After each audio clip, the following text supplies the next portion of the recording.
We got a great show tonight for everybody, live at 8 p.m. Eastern, only on TBS. It's AEW Dynamite. It's the last AEW Dynamite before AEW Double or Nothing. It's the 5-year anniversary of AEW. It's AEW Double or Nothing this Sunday, live only on pay-per-view. But before we get to AEW Double or Nothing, live this Sunday only on pay-per-view, it's AEW Dynamite, live tonight, 8 p.m. Eastern, only on TBS. We're going to have a preview of the big AEW TBS tournament title match between Willow Nightingale and Mercedes Moné. That's right, you won't want to miss this great preview of the AEW TBS title match. Willow Nightingale, Mercedes Moné. It is 1 year in the making. We're going to show all the highlights. You want video packages on AEW Dynamite? We got a tremendous video package for you tonight for Willow Nightingale and Mercedes Moné ahead of their big AEW TBS title match live at AEW Double or Nothing this Sunday, only on pay-per-view. It's going to be a video package live 8 p.m. Eastern, TBS, only on AEW Dynamite. Plus, it's an FTW title eliminator three-way. It's going to be Hook, send Hook.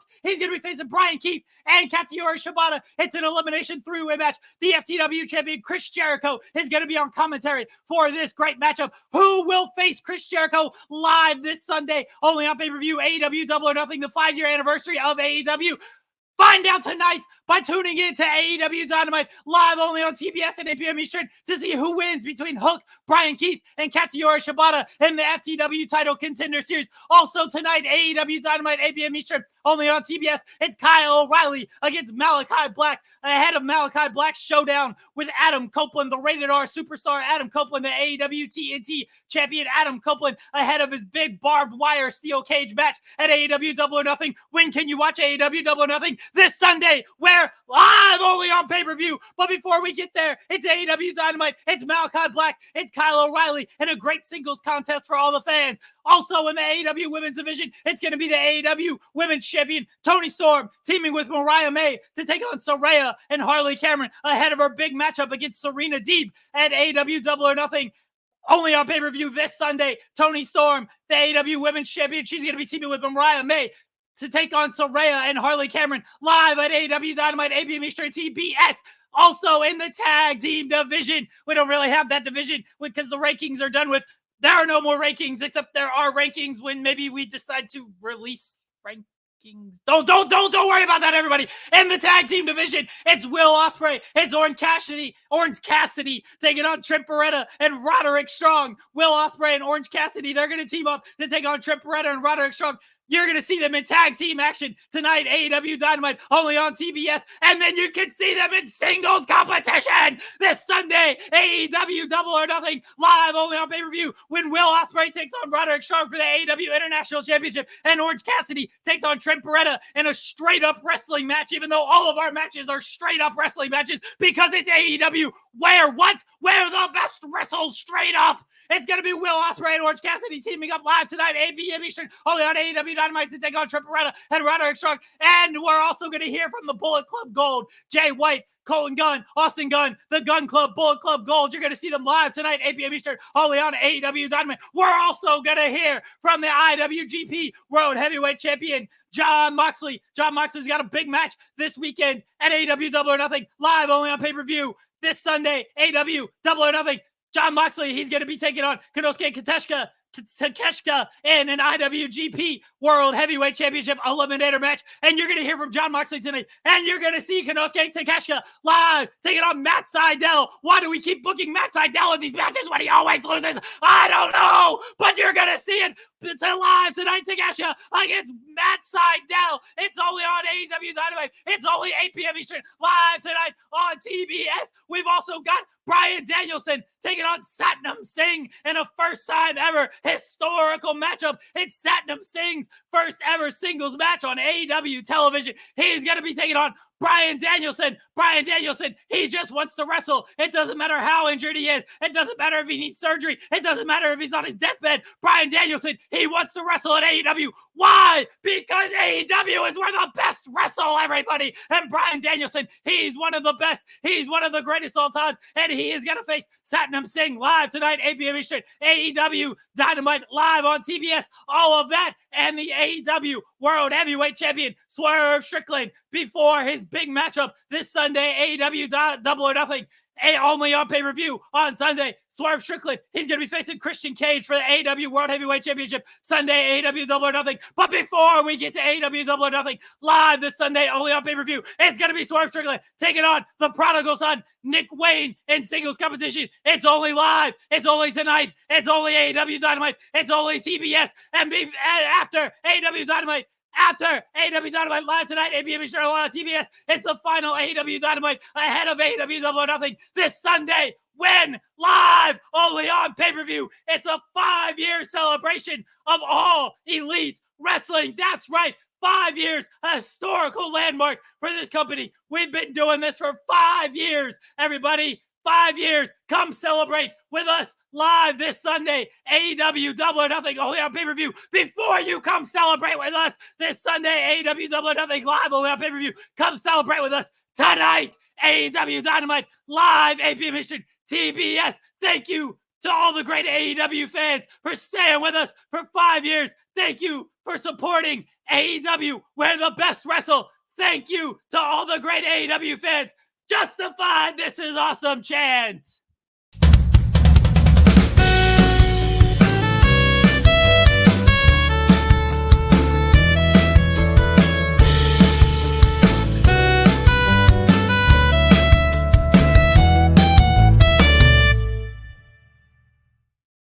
It's May 22nd, 2024. I am at Joel Pearl, and it's time to get in the weeds. Who are you? Right? What are you? I am here. Apparently, due to our cold open, Jeremy Lambert cannot do anything further on the show. So I am here, the Mocha Tent in the weeds, on the weeds. SP3 is here to fill in for Jeremy Lambert as he rests up for his next cold open on Friday. Friday? Oh God, he's gonna make. All right, if we're gonna do this more than once a week, we're gonna have to talk about that. But SP3 is here as he does when he's not doing FMC or when one of us can't make it. Let's face it, the first person we call is the one that we want to chat with. SP3 is here. Good morning. How are you, buddy? I missed you. I missed you too, Joel. I was telling you before we went live. I was like, I haven't seen Joel's pretty face in so long. You know, all the Crips and the Bloods in Bronx, New York are like, where is Joel Pearl? Where is Joel Pearl? He's like, he's supposed to be the person that's supposed to unite us, not Kendrick Lamar and not like us. It is Joel Pearl and his pearls of wisdom. Listen, I'll tell you this. There's no beef. Everything's cool. I will come back to New York soon enough. I'm on excursion, SP3. I'm on excursion. Not a new camera, new setup. Because it's in the weeds, because wrestling is stupid. My mother is coming to visit. And yeah, well, you know what? You know, I think most people know that I lost my dad about a month ago, and you know, this is an excuse for my mom to come and visit, and she can, as she said, spread her wings. So we got a bed, we put it in my office, and now it's a place where not only she can come and crash, but also other people can come and crash when they visit. So you know, if some people show up to Toronto around Money in the Bank weekend, they now have a proper bed and not an air mattress that I don't know if it'll actually stay inflated the whole time. But you know what? There's one person that I. Andrew Zarian. Hi. Nice eyebrows. How did we steal the show? We just stole the show. Yeah. It was their show. They were doing it. I was very intrigued on Joel uniting the Crips and the Bloods in the Bronx. That's our show now. We're just kidding. But now it's our show. Yeah. Welcome to In the Weeds. I'm Andrew Zarian. Of course, I'm joined by Jeremy, as I am each and every week here. Live Wednesdays, Mondays, and Fridays. 10 a.m. Eastern. 10 a.m. Eastern. No more Joel Pearl. He's done. Thank God. I am the Fightful. Thank God. Well, you didn't do a show. You didn't do a show yesterday. I guess you had some technical difficulties. So I had tremendous technical difficulties yesterday. Terrible. It was terrible. My production machine is dying. I have to actually take it now, right after this, to get it repaired because it's $3,000. That stupid chip that we use. That sounds terrible. It's the dumbest thing in the world. I mean, there's so much better stuff out there that's like $500, but I'm stuck using this thing. Sorry. I legitimately do have to go, but I saw you Okay. pop on backstage. Okay. Hey, there's all four of us. Hi. Jerking me around here. I saw Zarian pop on backstage, and I'm like, I got an idea. So I just decided to pop you two off, and then Zarian and I will do a show for a couple of minutes. Best 10 minutes of this show in like years. We did a cold open that swerved everybody. SP3 and I are here. Zarian shows up, do this bit. Come on. Where else are you gonna get? You ain't gonna get David LaGreca. He ain't gonna pull people off and throw people. Mark Henry ain't showing up to do this shit. We are. Tell Cody Rhodes to come here. Maybe one day. All right, I legitimately do have to go. Bye, everybody. Thanks, Jeremy. Bye, Jeremy. Let's do this right. Hello, Andrew Zarian. How are you? What happened to my intro? Oh, I was getting there. The intro. Come on. Someone did the thing and it messed everything up. So hold on. It's terrible. I know, right? Who does that?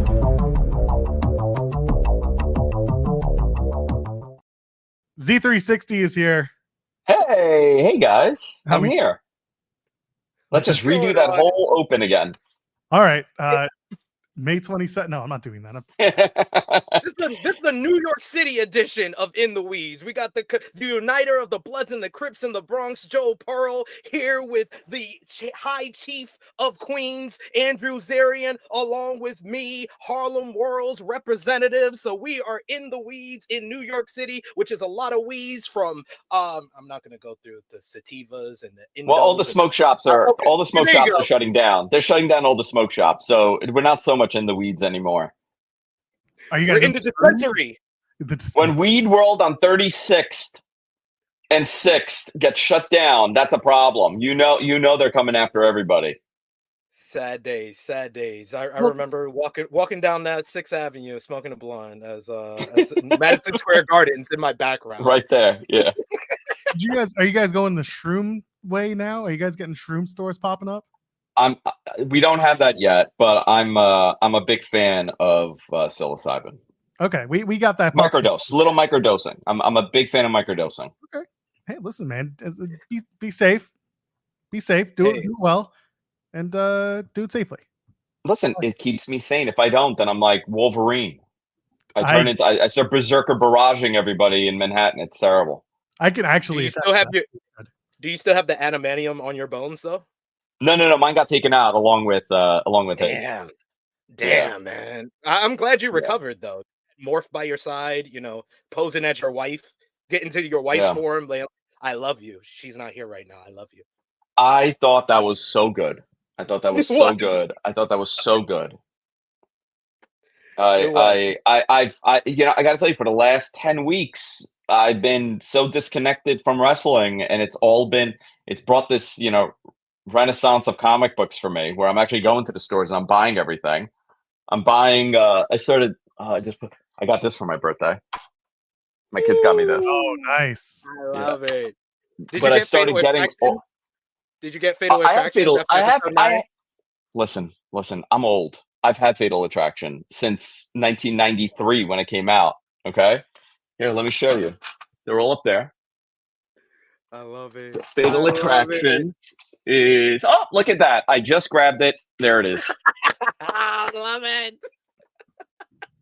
Literally, I didn't even. It was literally right there. I'm gonna start whipping out boxfuls of comics that I have sitting somewhere. Some are worth money, I've been told. Especially now, yeah, for sure. But my Wednesday morning was not the same without X-Men. It was not the same. No, and my kids are gonna be so bummed out today. I was like Wolverine looking at the picture of X-Men 97 and like petting it, I was just like, man, I wish. It's I wish I still nostalgic. had Listen, you watch X-Men, then I would watch Superstars, Yes. It would be Jim the Anvil Neidhart against some local preliminary guy in the main. One time we got Greg the Hammer Valentine. We got Greg the Hammer Valentine and Ric Flair in a main event one time. Wow. And I thought that it was fantastic. The Battle of the Figure Fours, I'll never forget. They were selling that thing as like a big deal. Total squash. Well, of course it was. That's how it works. Welcome to 80s WWF television. Yeah. Cyclops is better than Wolverine is in the chat saying F Wolverine, Cyclops is better. So that's pretty. Yo, I got to tell you something. I thought they did dirty by Cyclops in all those movies. He sucked. He was so fragile, and they recovered Cyclops. Cyclops in the comics is unbelievable. Yeah, because he goes berserk at one point. He becomes a bad guy.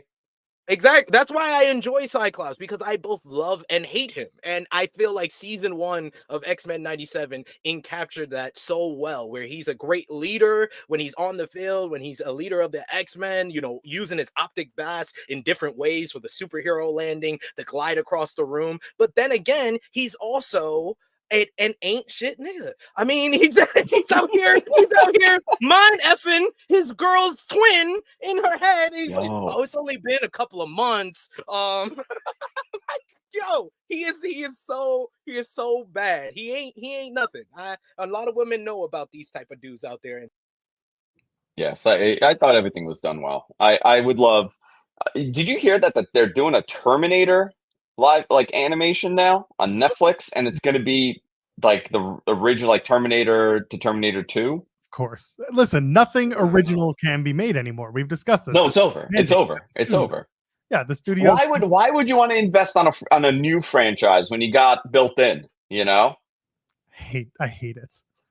I get it. I want creativity to win. Just once, I want creativity to win. Nothing's original in wrestling, though, so that's fine.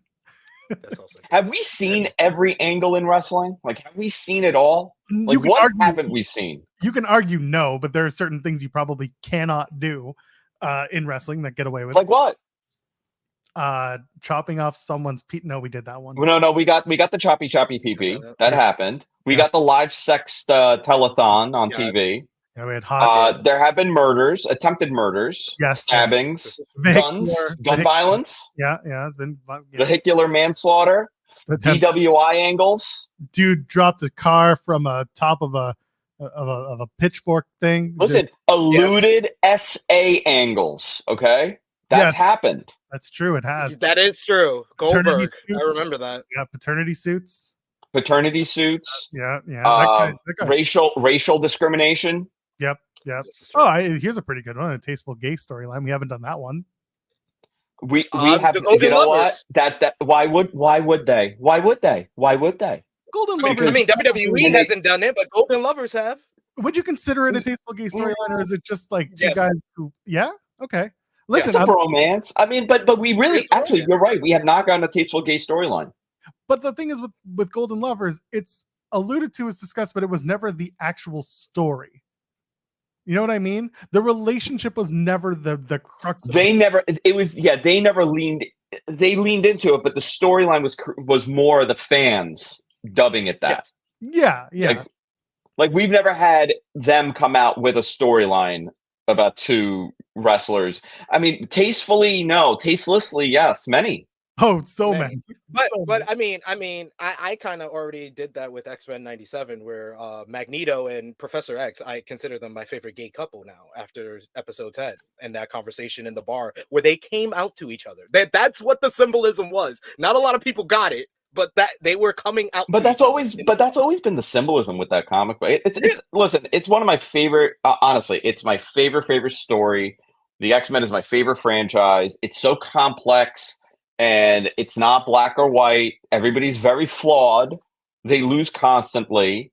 I like flawed human beings. I really do. I like when you're telling a story and you don't tell me that this guy is great or terrible. I want, go back and forth a little bit. Bastion was a great example on that. He committed genocide. And yet, he was steered the wrong way. Yeah, and they still had compassion for him in the end. And they had compassion for him, and that's the story. That fighting him was not the right way. He had to try to get a kind of plea to his humanity, which didn't work. But hey, the missiles, because humans are the worst, are the real villains here. Yeah. We blew something up, and then there was an effect from it. And then we're like, oh no, what are we gonna do? You did this, R. Kelly. It was you, President R. Kelly. No. Louis V, by the way, adding, I want a tastefully done wrestling storyline based on Ace Ventura: Pet Detective. Oh, which one? The second one or the first one? I don't think the second one could be done well.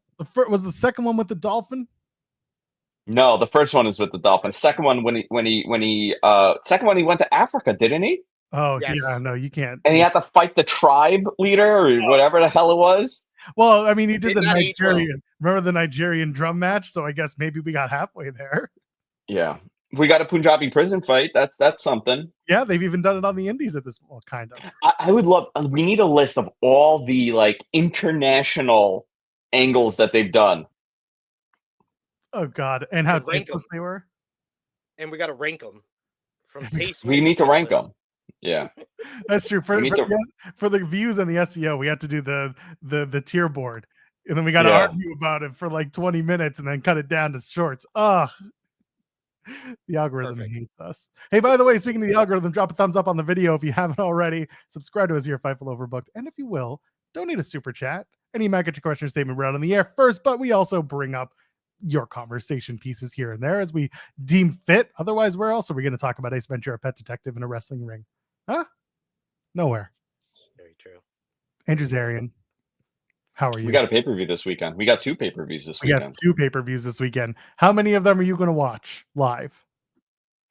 I will probably watch both live because the afternoon show on a Saturday is right up my alley. Freaking love it. Let's see the weather. It depends how I'm going to watch it. Let's see the weather here, and let's get the AccuWeather forecast for New York City for this Saturday. Take a good look at this. AccuWeather. Beautiful. Look at this. 80 degrees and sunny. Sunday, 80 degrees and sunny. Beautiful. So I'll be watching in my yard. I'll be getting loaded in my yard. I'll be in a Speedo. I'm not kidding. Joel has seen that photo. I'm going to say you're going to send me the board. I put on a baby blue and floral Speedo. I oil up I'm so oiled up with the darkening tan. Yep. I look like a chimney sweep. Okay. Nothing is even. It's just patches everywhere. And I lay out there with my pizza peel and I reflect even more sun into me. I absorb the rays of the sun. That is my superpower. I absorb all the melanin. Well, I come as close as possible, Joel. That's my goal when I tan. He gonna look like a twin of me. He gonna look like a twin of me on Saturday evening. You know what? One time it happened. One time. Summer of 2003, it happened. I was your complexion. One time. I love how that you have the year down, the dates. You're like August 3rd, 2003. An older gentleman walked up to me and he said, SP3 can finish it. Oh, I had such a good joke, but you know what? I don't think you guys, if it was Mattman, I would have said it. Leave it in the chat. Yeah. I'm glad I know everyone in the chat, just like me, has the visual of Andrew Zarian in his Speedo. I don't know. Yeah. I don't know if think about it. I've seen it. That's exactly what it was, by the way, Zarian. Yeah. Yeah. Yeah. Yeah, Zarian's probably a size 30 Speedo, huh? Are we planning something? Where? Hold on. I'm There summer you go. ready. Oh no. Look at this Dude, man. you know what my new jam is? What's that? Okay, you ready for this? Peptides. Okay, the TRT is great. I'm all about the peptides now. Is that like I've gone down this rabbit hole of peptides. My prescription comes next week from my amazing life modification doctor in New Jersey. So now I'm reaching retired wrestler, trying to get back into shape mode. Where the human growth hormone, I don't care. I'm doing all. I don't care. I'm all positive about life modification. I want to just get big and tan. That's all I want for my 40th year. That's my goal. Listen, man, the chat is already thirsting for you. They want to see that. Yo, you got people like, I wouldn't mind seeing that. They want to see that photo. Listen, maybe on the OnlyFans. Maybe that's what I'll do. The Fightful OnlyFans. Are we gonna set one up? It's the just you. Fightful OnlyFans. It's just you and me posting real questionable content. Really questionable. Nobody else. Maybe is it AI or is it not? That's the question. All my shit is That's the AI. question. Like, all my shit is just Kevin Nash style AI. The Photoshop, the abs, the everything. I'll be like, I've met this guy. He does not look like this. I'll be like, The AI abs. the AI abs. I I got a good pump today. I worked out, so I had to do like the shirtless selfie, and I was, like I was squeezing so hard, I got one ab to pop out. I was like, oh look, I'm ready for summer. It's here. One just popped out. Here it is. Here it is. Fightful feet pics. Oh Boy. my missus and I have had that conversation. I was like, that would be the only way I would let her have OnlyFans is feet pics. Guys getting pics of your feet. I don't mind. Don't care for them. I don't care for them. That's fine. Nobody would have feet if it was up to me. Just stumps. No feet. Just stumps with shoes that go nowhere. Tony Atlas is going to buy our highest tier content. It's like $50 a month. Hell yeah! That's a bargain. Let's go. The bargain. That's such a good racist Tony Atlas that you could only do. That's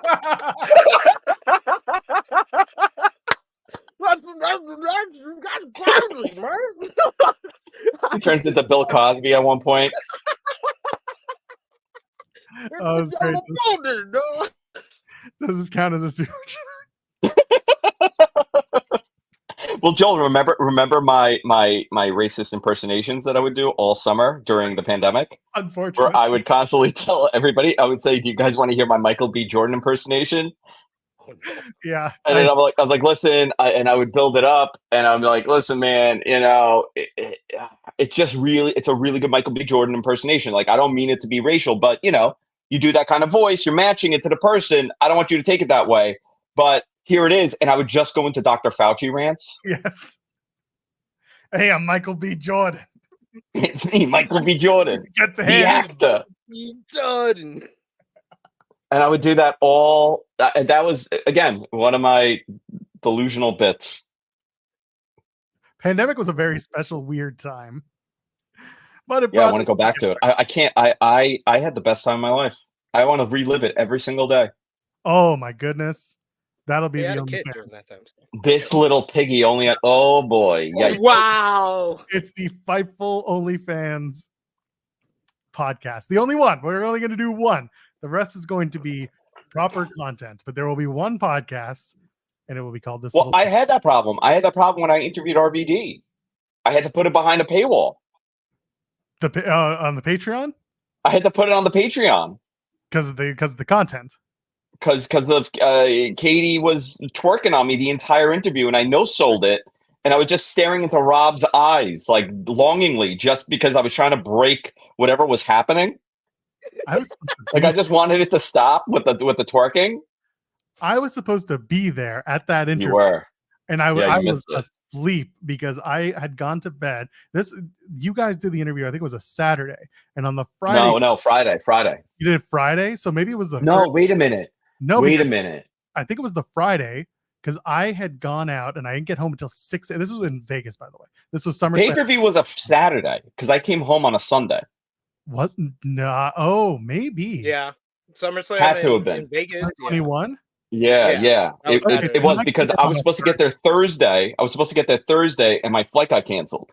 So that's what happened. So either way, I stayed up late the night before because I had metal friends in as well. So the wrestling friends were in town, which I knew, and then I found out that there was a metal festival at Mandalay Bay that weekend. So my metal friends were there too. So I partied with my metal friends until about 6 a.m. I woke up. I was hungover, but I wasn't because I didn't drink. So I couldn't make it to whatever you guys were doing. I went out, got Chipotle. I crashed for another 5 hours. And you told me all the stories. I was like, I can't believe I missed it. I was so upset. That was the one interview I wanted to be there for. Just to watch you navigate Katie Forbes. I had a great time. Mm-hmm. I bet you did. I had a fantastic time. I smoked with Van Damme. I mean, that's every boy's life goal. By the way, go back. Oh, go ahead, Aspeter. No, I was gonna say I smoked with Van Damme at Wale Mania in New Orleans in 2018. It's the funniest story that I have because Rob Van Dam was very high when I first met him backstage at Wale Mania. I was on the stage dancing, and then I came back, and my friend came up to me. She was back there with I think Dalton Castle's boys, and she comes up to me and she's like, "Oh, let me introduce you to Rob Van Dam. Rob, this was the guy on the TV," and he was like, "Oh man." He was like, I thought we were looking at Mace's Harlem World. And then she tells me that's a live feed of the stage. He was like, that's you? He was like, you're Mace? And I was like no, my name's Sid. No, and we smoked together. We smoked together. Should have said your name was Mace. You should have just kept telling him. Yes, I love anime. I am Mace. Mace loves anime? We're talking about that, right? We're talking Mason. No, we're talking Mace the rapper. Harlem World. Mace Oh, you're so white, Joel. You're not like me. We're talking about the rapper. You believe this? About Mason. Oh my god. I'm gonna white people. Am I right? Like, come on, right? Zarian, my black brother Zarian up here. Like, what is going on? Brother, I'm half paying attention. No, Cam Hawkins is in the chat, all disappointed. Yeah, thank you, Cam. Thank you. You know what the problem is that there's so many times where I am the one who's disappointed in something going on with Cameron. He gets to get me back on this one. I'm very upset. I deserve that. Who did you think he was? Mason Ryan? No. From NXT? Maximum male models. Yeah, that Mace. That in 2018? 2018. No, what was he doing in 2018? No, don't answer the question. Wasn't he Dio Madden? Was he Dio Madden back then? Big Ronnie James Dio fan. I'm sure that's what that was too. Dude, that was the funniest thing ever. The thing is, I was thinking about the rapper, but then I completely went wrestling and I ruined it for myself. But you know what though? You know it's funny? Like I think Mace, I think him. I think, you know. Don't save it for me. I made the mistake. I'm gonna own it. Screwed up. It's my bad. It's fine. So Mace was right about Diddy, huh? Woo, was he? He was the first to know. He was the first to know. He was, but man, it scared that man. It's whatever he saw that Puffy was doing. It scared that man into becoming a preacher and leaving music behind at the height of his career. The peak of his career, when Bad Boy was the hottest thing around, he said, "I'm gonna go become a preacher because I can't do this. This is too much. I'm changing my life." And then poor CNN, who thought it was a good idea to get Mace's co-host from his podcast, Cameron, an interview. Oh my god! For an interview about Diddy, and this man. And he's like, "Why'd you guys call me? Why'd you invite me here? Why am I here?" I have to meet the producer who thought that was a good idea. Yeah, that was wild. Who's the talent agent for this? Who's the talent agent for this? Then he takes horsepower and he's like, I had to drink this horsepower because I'm gonna get cheeks after this. During the CNN interview, I died. Oh man. So great. Represent Harlem, Cam. The best. So there's 2 pay-per-views this weekend. Oh yeah, we started talking about that. That became a conversation about wearing Speedos, and then it all went bad from there.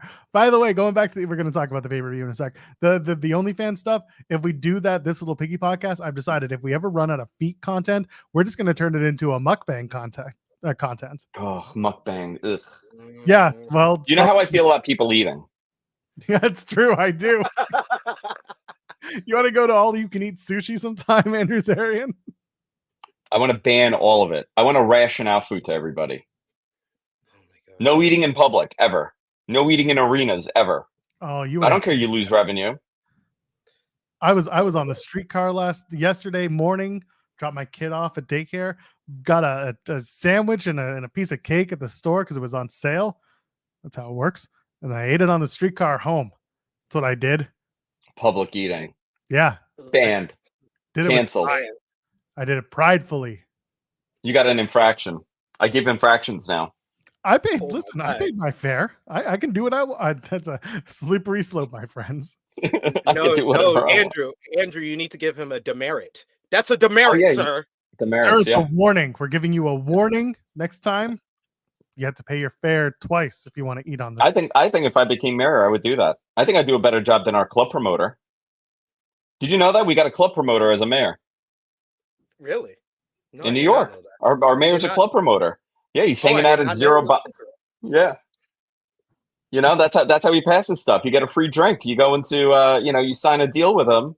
Crime's down. You get comp bottle service at his favorite places. Hey, we need more open bars in New York if he's going to work on that. You know, there was a bunch of open bars before the pandemic, but after the pandemic, a bunch of like the outdoor ones? No, like Turtle Bay. I haven't been to Turtle Bay since like Turtle Bay's dead, dude. Exactly. The pandemic killed it. It was that was the open bar spot.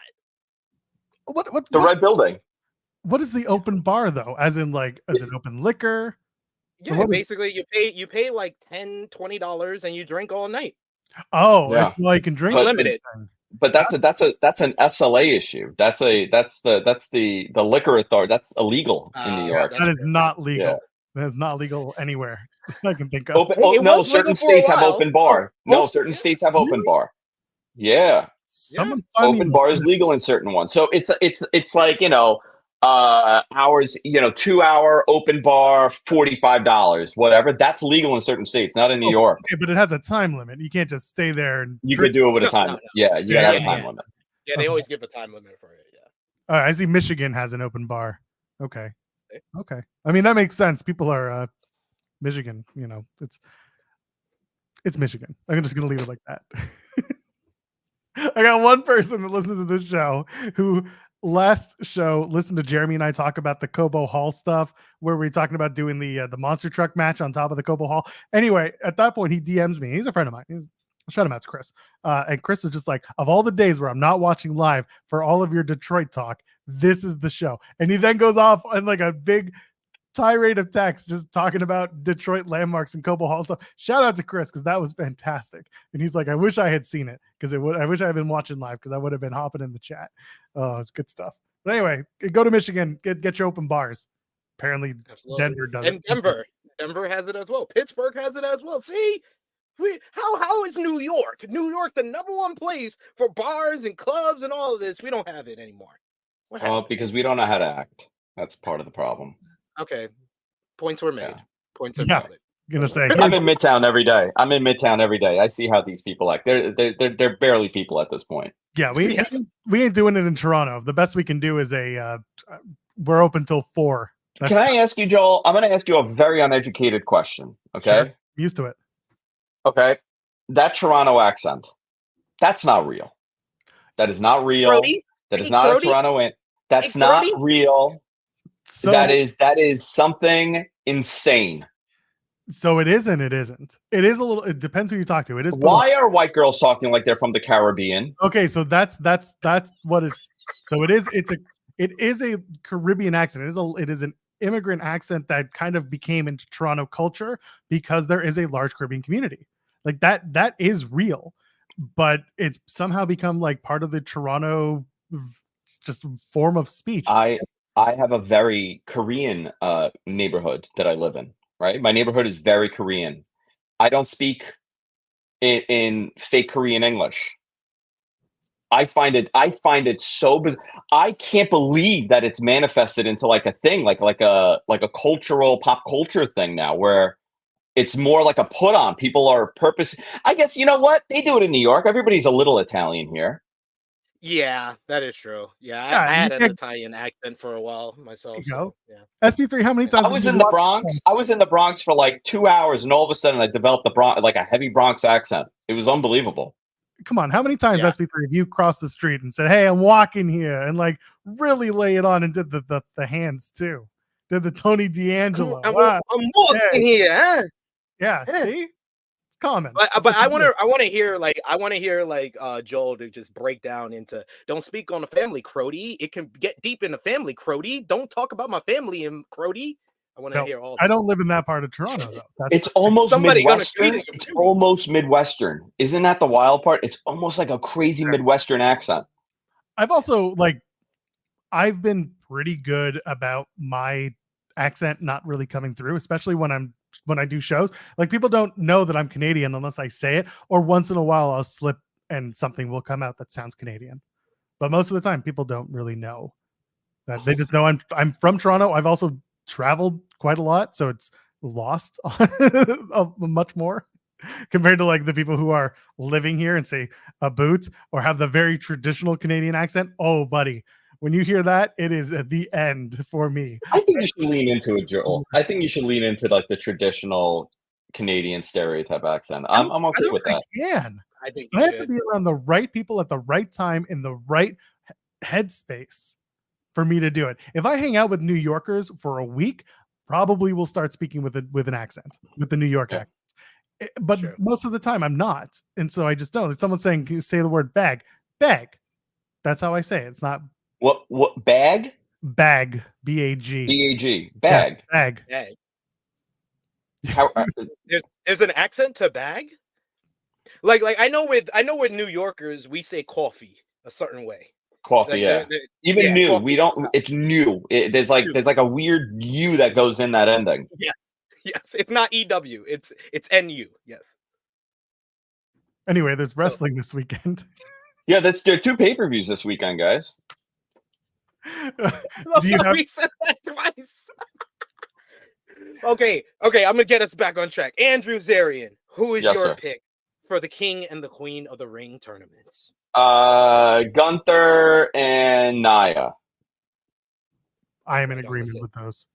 Yeah, we're right on the same page. That was honestly, I got 3 out of 4 right as far as who was going to be in the finals, because I thought Tiffany Stratton was going to be on the women's side of SmackDown, but unfortunately, she has an Instagram. Well, and they were not going to let her beat somebody on Friday after her Instagram. So. I'm not gonna speak to whether or not that was part of why, but I will say, SP3, put on your marketing cap once in a while. You take that briefcase, you make it pink AF, and it Barbie font it, and that's how Miss Money in the Bank will look for the next 24 hours after she wins it. Let's face it, because the women's Money in the Bank doesn't last very long. But for the first time, they have the opportunity to take that briefcase and make it so pink and barbified that they will make a mint on Tiffany Stratton holding that Money in the Bank briefcase. That's why I think she's gonna.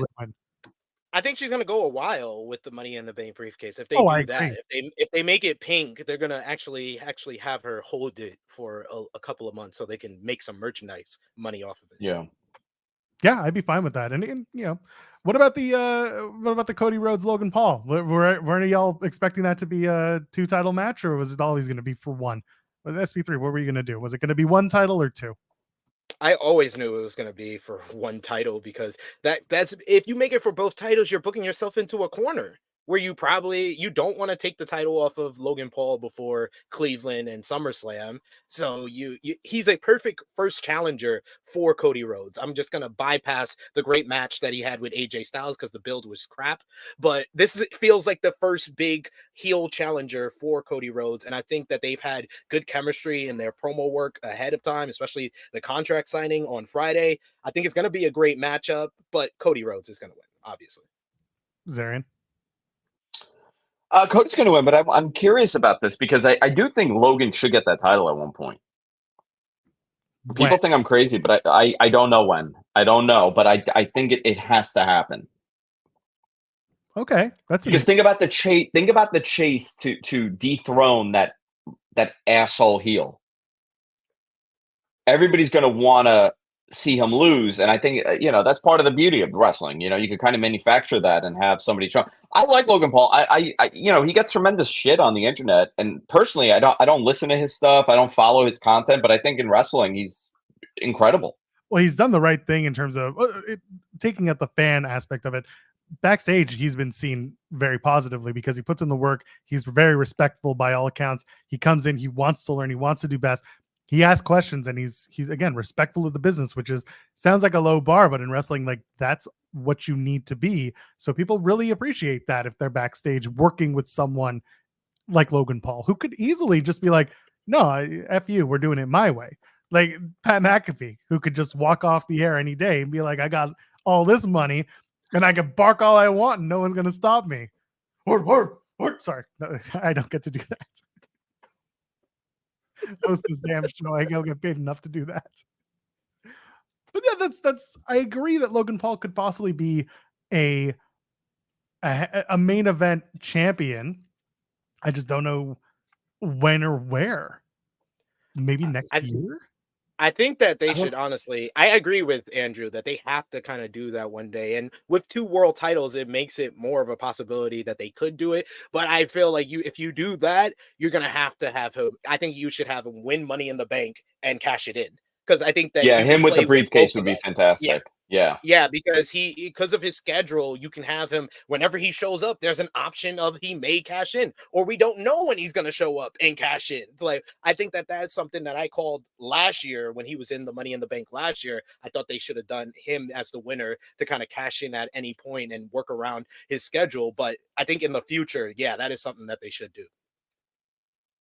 Yeah, people, I see what you're talking about in the chat. I see Evan Sittery had posted about the NBA rights going to Espen, Enbic, Amazon later this week. They're going to announce that. So there you go. Oh, they're announcing it. Okay, they're announcing. So WBD's done.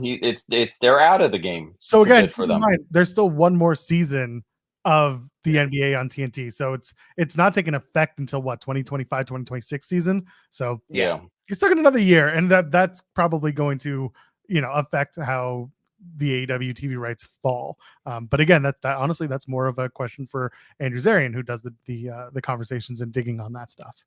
Yeah, I mean, listen, the reality is they're I feel very confident that they're going to stay on WBD. I feel very confident that their stuff is going to be on Max. I feel confident that the pay-per-views are going to be. I don't know, actually, to be honest, how they're going to handle the pay-per-views, because what does that do to their market? If they're putting it on Max and it's part of their package on Max, now you don't have that revenue coming in, so that has to be supplemented. I'm sure, for sure. A couple $1 million here and there. Jeremy and I talked about this, and I don't know if SP3 you agree with this, but the idea was you take your 10-pole pay-per-views. If you're going to do 10 a year, you take that All Out, Revolution. I'm going to do this again. Full Gear, Double or Nothing. Double or Nothing. Gear. It was Double or Nothing that I couldn't remember, even though it's literally this week. You take those 4 10-poles, and you can do All In, but All In's still kind of new, but I don't know if you want to do it. But those 4 for sure. You make those the pay-per-views, and then the other ones that you just started, you make those the Max included. Here's my issue with that. I'm going to tell you my issue with that. Okay.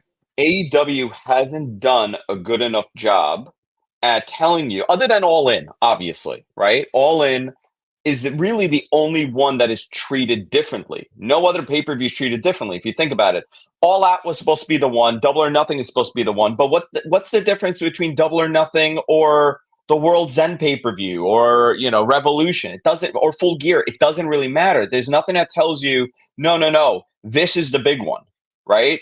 WWE, they were able to do that with gimmicks. AEW doesn't have gimmick pay-per-views really. Like if Blood and Guts was its own pay-per-view, I could understand. But WWE, what they did, they carved out where SummerSlam, that was a big spectacle. You had two pay-per-views a year that were just storyline matches. Royal Rumble was a gimmick. Survivor Series was a gimmick. That was it. So they told you they had the 4 to do that with, and they told you these are very important.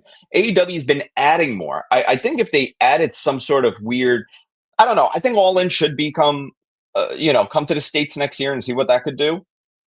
That'll be very telling of that. So that All In is their WrestleMania. I mean, is All Out Backlash? Well, they moved Backlash, so there's that. So honestly, I feel like the issue with AEW pay-per-views is even bigger than that. Like that is one of the issues is they don't specify which one is the big pay-per-view, is the biggest show of the year. You know what? Let me just before you continue, let me just say this. Part of the other side of that problem is that they're all generally really good and on the same level. Yes. And the main thing is there's no structure. And we don't even have to look at WWE, because WWE has the kind of the structure of the year of Royal Rumble takes you into WrestleMania. The winner of the Royal Rumble main event, WrestleMania, and then you can kind of take your time off between WrestleMania, and then the next big show is SummerSlam, and then you could take some time off after SummerSlam, and then the next big show is Survivor Series, and then the year starts all over. But structure of there's nothing that connects Revolution to Double or Nothing. There's nothing that connects Double or Nothing to Forbidden Door. There's nothing that connects Forbidden Door to All In. All In and All Out are a week apart. There's nothing that connects them other than being a week apart. Like every other promotion has it better, because look at New Japan. The G1 Climax leads you into their biggest show of the year, Wrestle Kingdom. Impact Wrestling, everybody knows their big show of the year is Bound for Glory. They've done stuff like the Bound for Glory series to build up to their biggest show of the year. Like every other promotion has structure from show to show in some way, even if it's one or two shows that are connected. AEW has none of that. And I feel like that's the biggest thing. Like, I don't know if it's moving the Continental Classic to like the summertime, and then the winner of the Continental Classic faces the world champion at All In. I think something like that may like have that connection, so people are like, oh, I got to watch this show because it's going to lead to this show.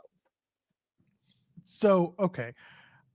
There is one thing that AEW has going for it when we talk about the pay-per-views that we just mentioned, those tentpoles, and that's the longevity. It's the fact that those pay-per-views have been around for the 5 years of existence in AEW, and if they play on that, which Tony's doing right now, like Tony Khan is piping up that this is the 5-year anniversary of Double or Nothing. This is a big deal, blah, blah, blah. Double or Nothing is arguably their WrestleMania in a way, because this was, for them, it's a big deal. I feel like it's their anniversary show. It is their anniversary show, so it's their Slammiversary. Now we're just taking different programs, different shows, whatever. But like WrestleMania is their anniversary show, so what are we doing? No, that's their Super Bowl, and now AEW established their Super Bowl is the big Wembley Stadium show. The Wembley Stadium show is also the only time that they come to Europe, which is why it becomes a bigger show. So it's like it's their SummerSlam 92. But the point that I'm really trying to make here is that they have those. That's why I mentioned those tentpole pay-per-views, is that they've been in existence since the company started. I do not count Forbidden Door, by the way, because of just the way that it's structured. It's not canon. Yeah, it's not canon, or at least like the way that it's set up is that it's not.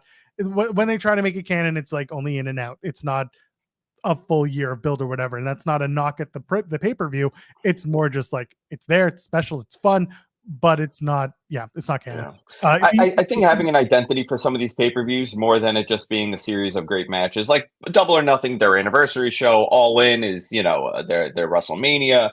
I think you could do something very special with Battle of the Belts and keep it quarterly and really make it into a pay-per-view level show on television. That's right. And you do that by having Lance Archer challenge at every Battle of the Belts for whatever championship he wants. Whatever it is. I mean, you have so many different options here. But I mean, if you ask them, they have plans. They have, I would most likely think they would disagree with me on my stance on their pay-per-view schedule. And each pay-per-view does have a certain identity that they sell. Maybe it's just not connecting as much as it should. But I think this weekend's going to be interesting. I'm fascinated by the ticket sales for this weekend, because how's it looking? I always find it interesting when you have issues selling tickets in Las Vegas for anybody. Las Vegas is the easiest place to sell tickets. Well, is it? I guess it is. There's a lot going on, though. And you know what? WWE struggled that one year, too. Remember? They had to move the show. They wanted to do a stadium, but I find it fascinating. I know that market really well. And if you could navigate through it, and if you are educated on that market, there's no reason why you will not have a sellout event. You could put anything in Vegas. Joel, you honestly, I'm not even exaggerating. Joel, you could do In the Weeds live, right? If you had enough of the resources, you could sell out 1,000-person arena. No problem. No problem. Easy. It's Vegas. Well, I mean, also we would need people don't even know what they're walking into. Yeah, but we would need a hot tub too. You need the hot tub, of course. Need the hot tub. That's the only reason. That's the only way we're doing WrestleMania media next year is if WWE gives Jeremy and I a hot tub, and we get to do In the Weeds live or In the Tub live for a full week on Media Row next to Busted Open, next to them, so that we can show them what we are all about, and they can say, "Wow." And that's it. The only response is wow, because we are just that good. I'm looking at Double or Nothing sales. The last report was May 10th. So Yeah. they're at 6,040 distributed as of May 10th. So that was 12 days earlier. No. I got a newer one. You got a new one? Okay. Go I pull think that so. up. Hold on. Let me take a look. And then after you do that, I do have a super chat from my Soulable that kind of ties in with what we're talking about. We'll get there. So Okay, this is as of 4 days ago.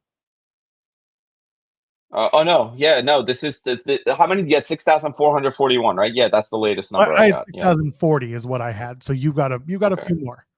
Okay, I got a few more. There's about 600, but they set up the building for 7,000. Yes, they did. Okay.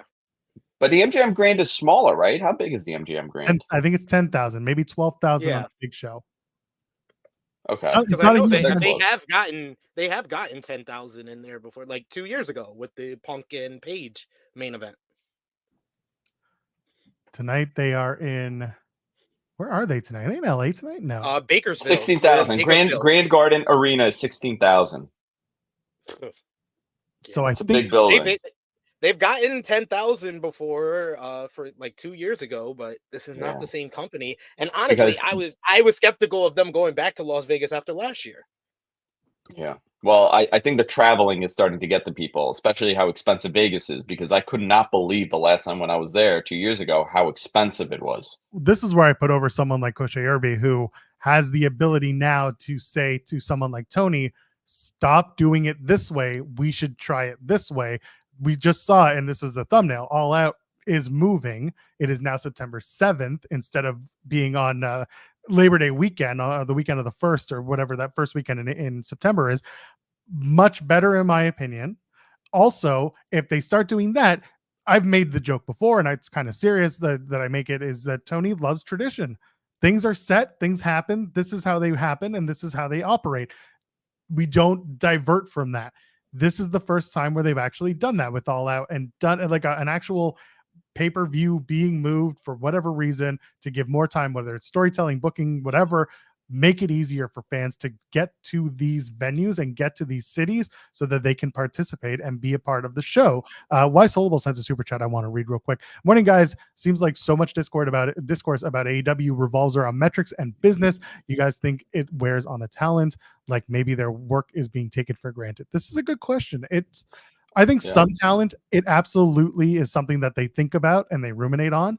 I don't think all talent are constantly thinking about this. I do think there are top guys and girls who say, my business is this business. And if the business is not reflecting the business I do, then I am not as successful as I can be. I do think that's part of it. I'll let you guys take over in that conversation. Whoever wants to start. Go ahead, Andrew. I think the conversation around AEW's business is unique versus WWE because WWE's been established for 60 plus years to some extent. AEW is still a startup, and they're leaving that startup phase. You know, Tony understands that process. I think a lot of it is because of the uncertainty with the TV deal. We don't know where they're going for streaming. This should have been done last year, right? But they opted for the extension because of the merger, because Collision came. There was so many different variables, and streaming. It wasn't solidified yet, but I do know that they were offered a streaming deal, and from what I understand, they wanted everything bundled together. They didn't want to have a separate agreement, so that's where we're at today. Listen, these talks we saw with WWE when the talks got serious, everybody stopped talking. So we're at the stop talking part now. Nobody is talking. I think that's part of it. You know, there's a lot of uncertainty. We don't know. So the conversation's revolving around, but the talent should really care about the business. It should motivate them. If the business isn't doing well, it shouldn't be a deterrent or a demotivator. It should be a total motivator to do better. But they're the ones that are driving the business. They're the ones front and center on TV. All those little things that you do, the extra that you put in will define this company's future. So yeah, it is intertwined. It is connected.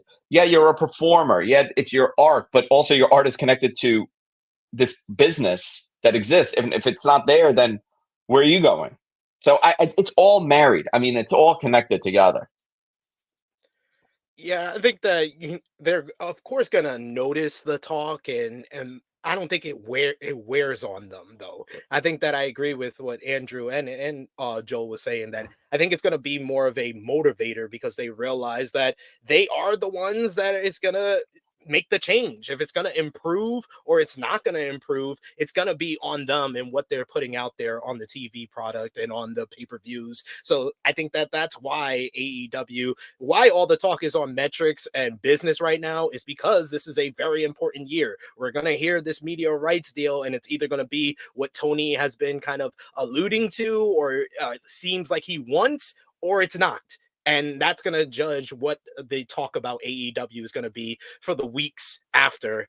It's going to die down for a little bit, but then it's going to pick back up again because grifters are going to grift. You know what wears on talent more than anything? It's return on investment. Yeah. You bring in big names, and this is, by the way, this is not me saying, don't bring in Mercedes Moné, don't bring in Will Ospreay, don't bring in Kazuchika Okada. No, that's not what I'm saying. But what I am saying is that when you bring in talent like the aforementioned, other talent who have been around for longer, you might get a little worried because those are big money deals being given out, and then that money has to come back. And if that money's not coming back, then guess what happens? Other people get cut and unfortunately lose their jobs. And we saw that when Tony had to make releases on, at the beginning of April. And nobody likes to see that. And nobody likes to see anybody lose their job. And it's not just talent. There are people who work backstage who are in the same predicament. They lose their jobs, and that shit sucks. It's a business. I get that. But it is return on investment. And that is something that does weigh on anybody's minds when you work backstage. That's what it is. Yeah, and listen, I the product is still really good, and that's not the problem that they have, and that's a good problem to have. The product is solid. It just their competitor got very hot, and it changed the perception, and they are far more vocal against you. I do listen. Are there fundamental problems in AEW? Sure, yeah. There are things that I'm in business. I see the mistakes that they make because I see other businesses making the same mistake that I represent, that are my clients. Their marketing now, it's getting, again, these are all growing pains though. Tony wanted to start a pro wrestling company that was far hotter than it should have been at the start because it was feeding a need for something, and it came out far hotter. The anticipation wasn't doing 10,000 people buildings every week or every month for a pay-per-view. It wasn't to have 1 million plus watching. The conversation was, if we do 600,000 viewers on a show, that's a good show. People have forgotten, and the landscape of TV has changed tremendously. It's not a failure to have a show that does 700,000 viewers. That's tremendous. We're not in 1995 anymore, where cable TV shows do these astronomical numbers, and Raw's doing, 7 million viewers a week. If for comparison, the bigger decline is WWE in the audience that's dwindled over the last 20 years. But that's not looked at as a negative. They look at that as, well, TV's changed. We're making more money than ever. It's just how you look at it. And unfortunately for AEW, there's a ton of detractors out there for whatever reason, and they get off on hating on this company. And the same goes for WWE, but it's not as, I don't think it's as crucial to the WWE brand and the business as it is for AEW. Yeah. This is how it is. You have people that obviously dislike you for whatever reason, and they hate watch. And that's nutty. That is one thing I don't understand. Like TNA, I don't watch TNA that often. I have nothing. Dare you? It's because I can't fit in my schedule. You know what? Let's think of something I don't like. Oh, you know what? I don't like death matches. Okay, let's talk about TNA. Please do TNA so that I can. I don't have time to commit to TNA every week. I'll put it on, I'll watch it, but I don't turn around and say this sucks. It's not what I want. Like death matches. I'm not a death match guy. I don't like death matches. I don't like the light bulbs. I don't like the glass. It's not my thing, but I don't go on social media daily and bury GCW and just go make a fan hate account on GCW. That's crazy behavior. That's a lot of energy wasted. Yeah, well, now we start going down a very slippery slope of what content is selling now, because hate content gets a lot of viewership and it's annoying as hell. And there's so Yes. many days where I look at what Jeremy and I do on our show and I say, man, that was a really good show. And the views don't reflect that. But meanwhile, a negative news story makes it and we got to talk about it. And all of a sudden we're, several thousand views in. And it's like, man, Yeah. why does it have to be this? I appreciate that people will trust us to talk about it and be serious and be professional and be serious and all that. But like, I would rather, and I think most people agree with this, would rather be talking about the positives of wrestling. I'd rather be talking about storytelling on my shows. I'd rather be talking about the stuff I enjoy. And instead, there are way too many people getting lost in the conversation of having. Listen, Doom watching, especially in North America, over the last 25 years, since 23 years, since 9/11, has become the standard for television. Those feel-good stories are gone from the news, from the media. You watch the news, I mean, maybe you get a couple ones early morning, when grandma's watching, but generally what's driving ratings is terribleness. And it perpetuates it, when that's all you're hearing and you're seeing. And I'm not saying censor the news in any way, but if your prime focus is to highlight the negativity in the news and in the world, that is what you are going to create where people seek. I remember I worked for a media company for a little bit, okay, years ago. And they got very into doing breaking news for everything because they realized that those quarters were popping every time they did breaking news because people knew what time the breaking news would come. And it was nothing. It was always nothing. And there was a discussion in that company if they should continue practicing this way because it's not really breaking news. Because people at that point, what were you used to? NBC doing this is a breaking news. They're like, oh my gosh, what is happening? To do that now, it's everything. King Potato. President Trump enters his limo and he's going, okay, now that's breaking news. You know what? Yeah. We've entered, and the same has gone for media in general. Yeah. Hate content on YouTube. I'm not saying hate content like hate, hate acts, hate crimes. But hate I'm watching. saying, I'm sitting there and we were talking about X-Men, right? Before. And X-Men is a great example of this. Before this show came on, every review of that trailer, it wasn't, oh my God, I'm so glad this is coming. It goes, oh, here we go again. This woke bullshit. This woke bullshit from Disney. They've ruined it. And hi, Sean. Hey, Sean. What are we up to? I can finally call you boss. Hey, boss. Test this out for the first time on the air. We got the wrong mic going and everything. Jesus. It's all right. Is this? Oh, you got a standing desk. Are you in the air? I got a standing desk too. I can do this game too. I just don't want to stand up. Eventually, that's amazing. That's magic. What's funny is that the moment that he goes a little too high, something's gonna fall off that desk so fast. Oh yeah, I had to hold something here. I know that feeling when all of a sudden one of your cables is just a little too short and you didn't know, and all of a sudden, bye camera, bye monitors. Yeah. But I'm gonna run after this. But my point was when that even before that came on, forget about woke, right? I don't want to call. Oh, fuck it's a. I'm not even calling X-Men woke. I'm calling it is true to its form. It is a true story of what it's like for people who are discriminated against, no matter what you are. There's no generality of it's not black or white or whatever. It's in general. It's about discrimination and what you face in life. Difficulties that you face in life. It's an amazing story. But all the reviews was, oh my gosh, and this one is gay, and this one is this. And I'm like, guys, how about we wait and we see it first? Right? It's same for wrestling. AEW's dead. They're not getting a deal. It's over. Where? Why? What would make you think that?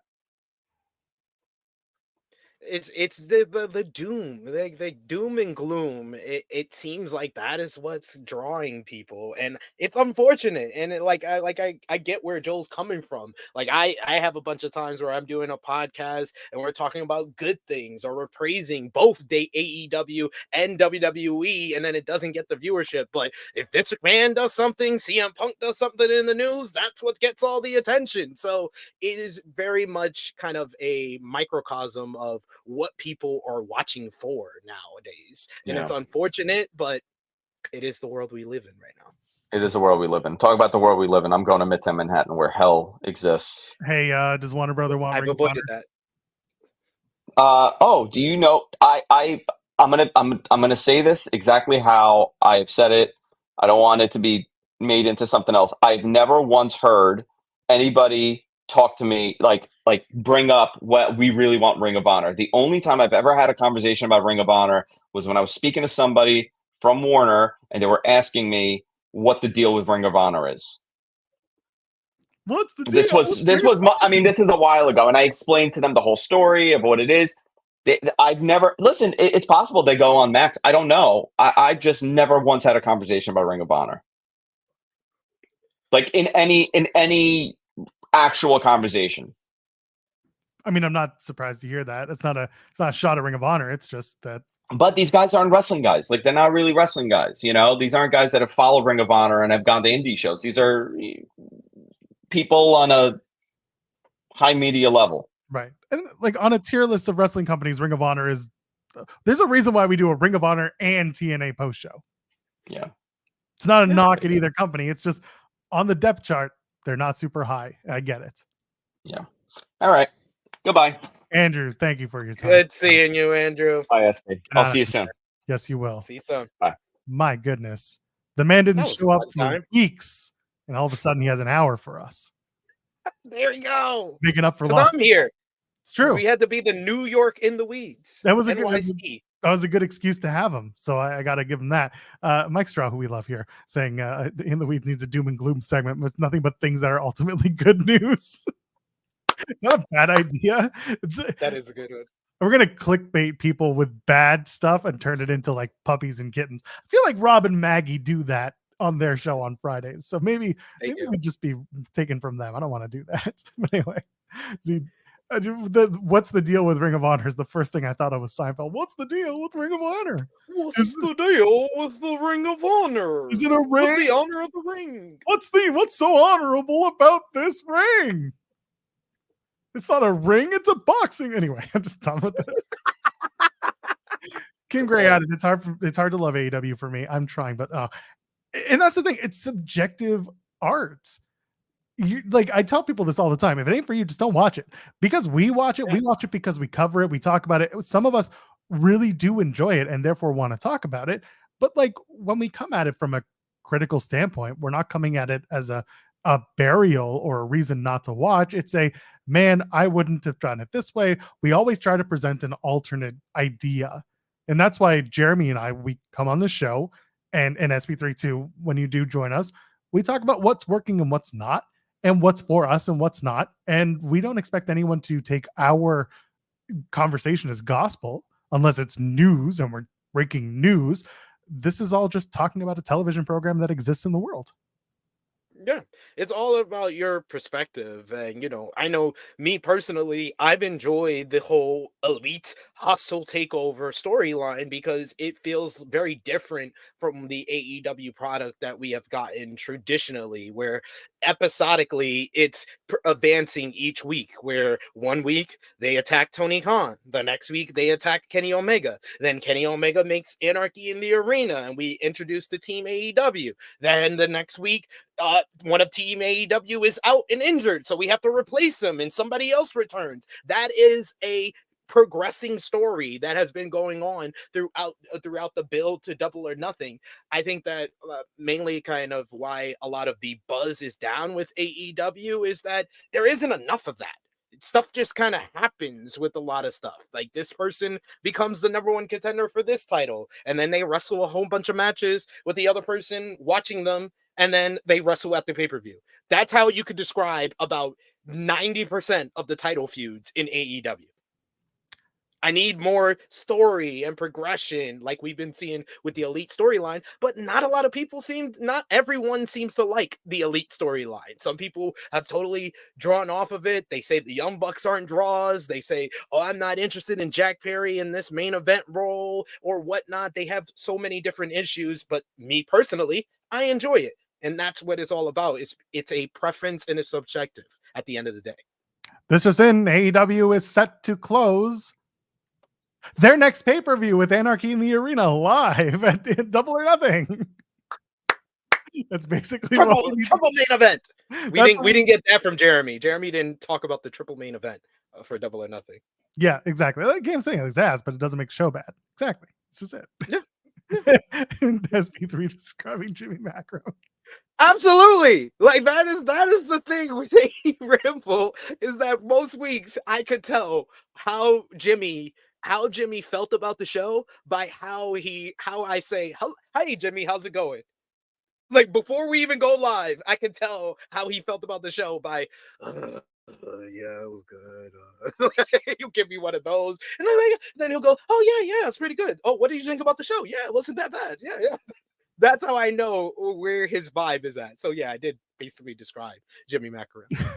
I get it, but it's that's just kind of what it is. Like I'm looking forward to Dynamite tonight. We're going into the final, stretch before Double or Nothing, and there's going to be a lot of wrestling this weekend, and it's going to be very different shows between King and Queen of the Ring on Saturday afternoon and Double or Nothing the next evening.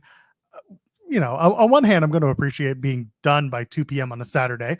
And then on the other hand, I guess the show starts at 1. Whatever. I'm going to be done. I'm going to have my like Saturday. 4-ish. Yeah. 4-ish. And then meanwhile, 1 a.m., 2 a.m. Sunday post press conference. I'm not paying attention to the press conferences anymore. I've stopped. I'm sorry. I can't. I've given up on it. But that's going to be...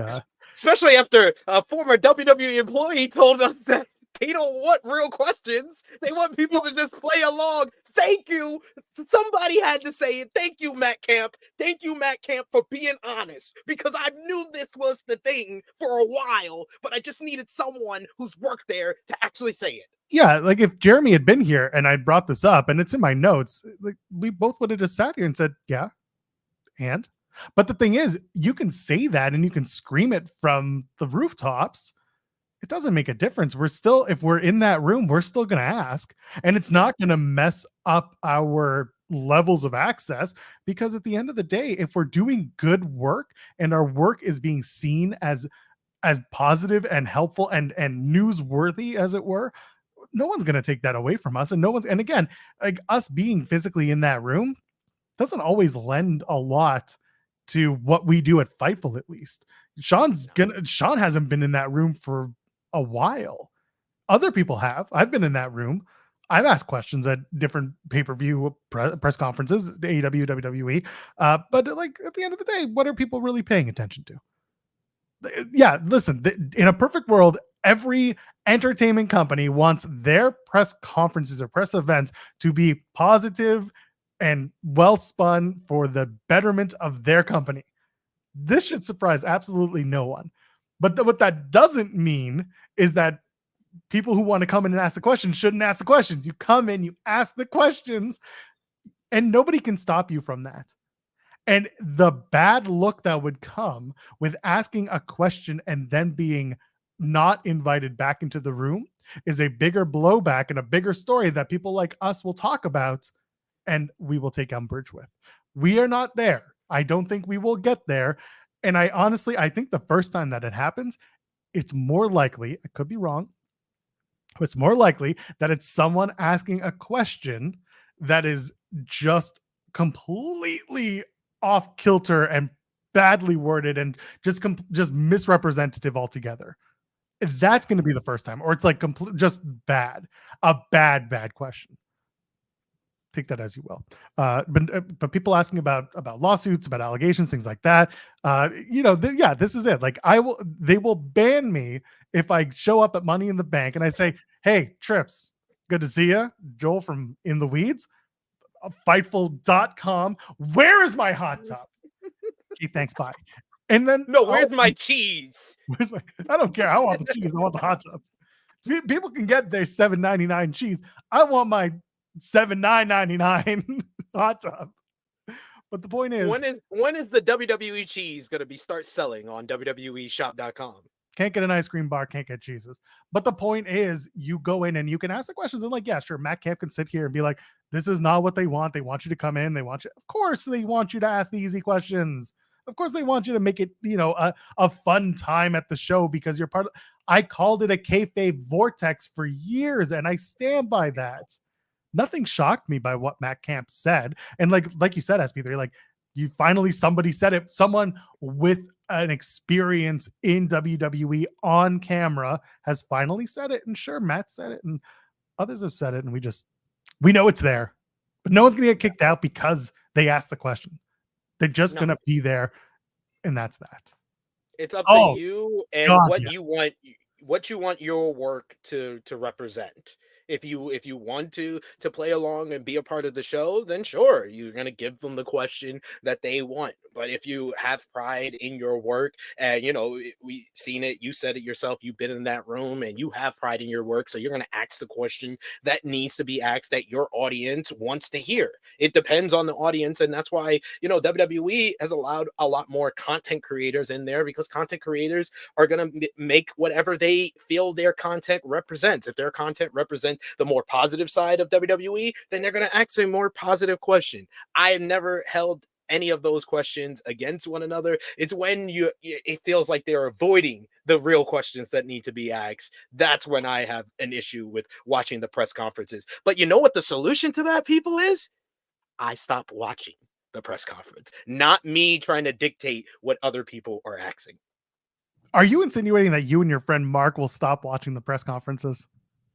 Me and my friend Mark, I've decided we are no longer watching the press conferences until my good brother Lucas gets some cheese. Nah, he doesn't need the cheese. He lives in France. He got enough. He got all the good cheese. But he said on Pollock and Thurston, by the way, it's a great interview that Lucas did, where like he wasn't there to be a fan. He was there to ask questions. He was there as media.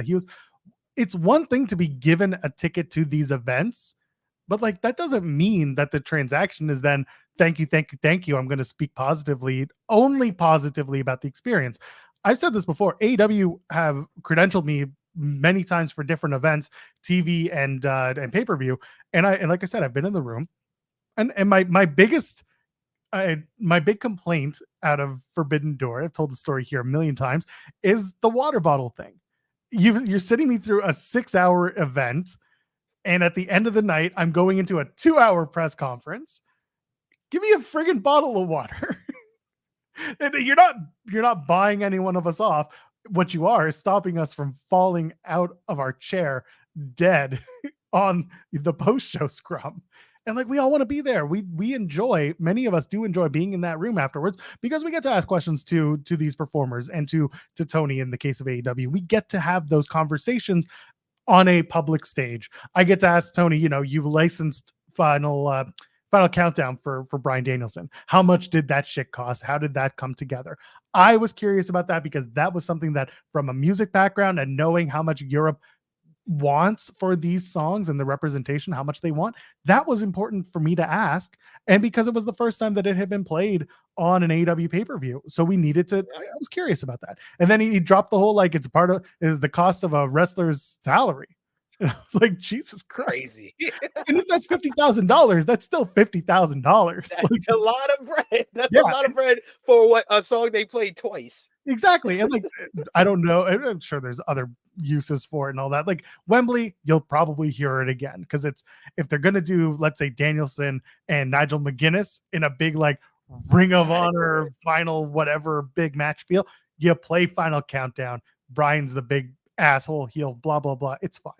But then in a WWE press conference, again, no water, should have been, but the show was shorter, so it's fine. What do I ask? I get a chance. I asked Sami Zayn about the promo that he was supposed to cut on the SmackDown before the show. Why did I do that? I asked it because we had a report on Fightful Select that I had gotten. I had been told that the promo that he cut the night before the pay-per-view Elimination Chamber 2023. That was not the promo he was supposed to cut. But because the crowd was so loud, he let it ride. He just let that moment filter. And then he said what he said in French, and that was it. There was a completely different promo cut that was supposed to be cut that night. So I gave him the chance to say, what were you supposed to say? And that's all I wanted. I just wanted him to do two things: confirm the report and tell me what he wanted to say. That's why I asked the questions. This isn't like huge, allegations and lawsuits questioning, but this is questioning that isn't, when are you coming back to this? How does it feel to be a champion in this fake scripted sport that you are very athletic and very good at doing? But what do titles really mean to you? That's not what I'm here for. I'm here for the reporting, and I'm here to confirm the reports and have a little fun. That's why I do the show. That's what I'm doing at these press conferences. Exactly. And that's why I always go on social media like, AEW, why y'all can't let me in the door? I'm not gonna go in on y'all. I'm not Jimmy Macaram just because I do a show with him. But anyway, I want Jimmy in those rooms though. Yo, everybody does. Everybody wants Jimmy Macaram to ask one question to Tony Khan, and I will probably have to trade him the night prior. Like, he comes in with a 10-minute question. Comes in with a 10-minute question, and then you guys are going to do a ramble like that week, and he's going to be like, man, I feel so good. Like 5 years just lifted. And it'll be the happiest episode y'all have ever done, because he got up there and did a 10-minute rant of his own on AEW YouTube at that point, and it'll be fine. Everyone will be happy. He's like, so dummy. I mean, Tony. Oh, God. Like, kicked out the room. He's like, Tony turns into Roman Reigns. Like, get him out. Oh, hold on. So, okay, this is interesting. Why Soulable says, how soon before we find out that they're using fake or planted media for the pressers? LOL. Diamond Dallas Page after Cody Rhodes won the 2023 Royal Rumble, 2024 Royal Rumble. Bro. Go back to Fast Lane. Tyrese Halliburton of the Indiana Pacers. That's the question to Bailey. Like, it's gonna happen again. It's a kayfabe vortex, and it's all about what you do. Like Louis V. What's up, legend? How's it feel to be Fightful champion? Baby, it feels great. Thank you. It feels great all the time. And then again, once again, the What's Up legend was from someone who worked on WWE The Bump. Like, come on. Bump is about to take 5 weeks off, by the way. Yeah, I heard they're moving to the new WWE headquarters. Good for them. Yeah. They have a good show going on, and they get to switch up, get a new set. So that should be interesting. But it's just a merch vomit on the walls. Good for that. Really, it's just merch. It really is. It's just title belts, lunch boxes behind them. It's literally there for the wrestlers to be like, I want this belt when I come back from injury. It's like, all right, sure. This is point. Yeah, kayfabe members of the media would be hilarious. Absolutely. Like Kathy Kelly. They should just have all their backstage interviewers in the media rooms, like Kathy Kelly and Kayla Braxton. It's just Ryan Popola just asking questions. Brings in his big like media board, that the TV that he does the Wolf Blitzer gimmick on. It's just him. It's just sitting in the back being like, yeah, Paul, I got a question from 24/7 Lover 69, and he says, what's up, legend? Oh, sorry. What's up, legend? How does it feel to be you? Your wife is so hot. I'm not. Shut up, Joel. Don't do it, Joel. Don't do it. But as far as our headline here, AEW All Out 2024 being rescheduled. I don't know if that was like the best solution. Like a 1 week. I don't think it's gonna have that big of an impact on like. I don't know what the point is. That's what I need to find out. I need to find out why they made the move, for what purpose. If the purpose was, okay, we didn't want a week apart from All In and All Out, we wanted 2 weeks apart. I don't think 2 weeks is that much of a difference. But I also understand that they couldn't push it back even further because now they have a pay-per-view at the beginning of October. So you pretty much nailed it right there. It's twofold. One is, you can see it from the storyline standpoint. Yes, 1 week to make a 2-week build for a pay-per-view isn't great, but again, it's how they decide to tackle the storylines and the storytelling. Are there matches that do not get picked to be on All In that end up being on All Out, so you get a little extra time? Do you have some rematches? Do you have some matches that come out of All In that kind of figure into All Out? Stuff like that might be good. We won't know until August. But then the other side of it is it's great for the cost of going to Chicago the week after Labor Day. Yeah, that is true. That alone makes it so much more affordable and so much easier for people who are budget conscious. And like, come on, man, we're not rich. Speaking from our standpoint, like we're a very niche group of people who do this in the media sphere. We don't have the funds to do this all the time.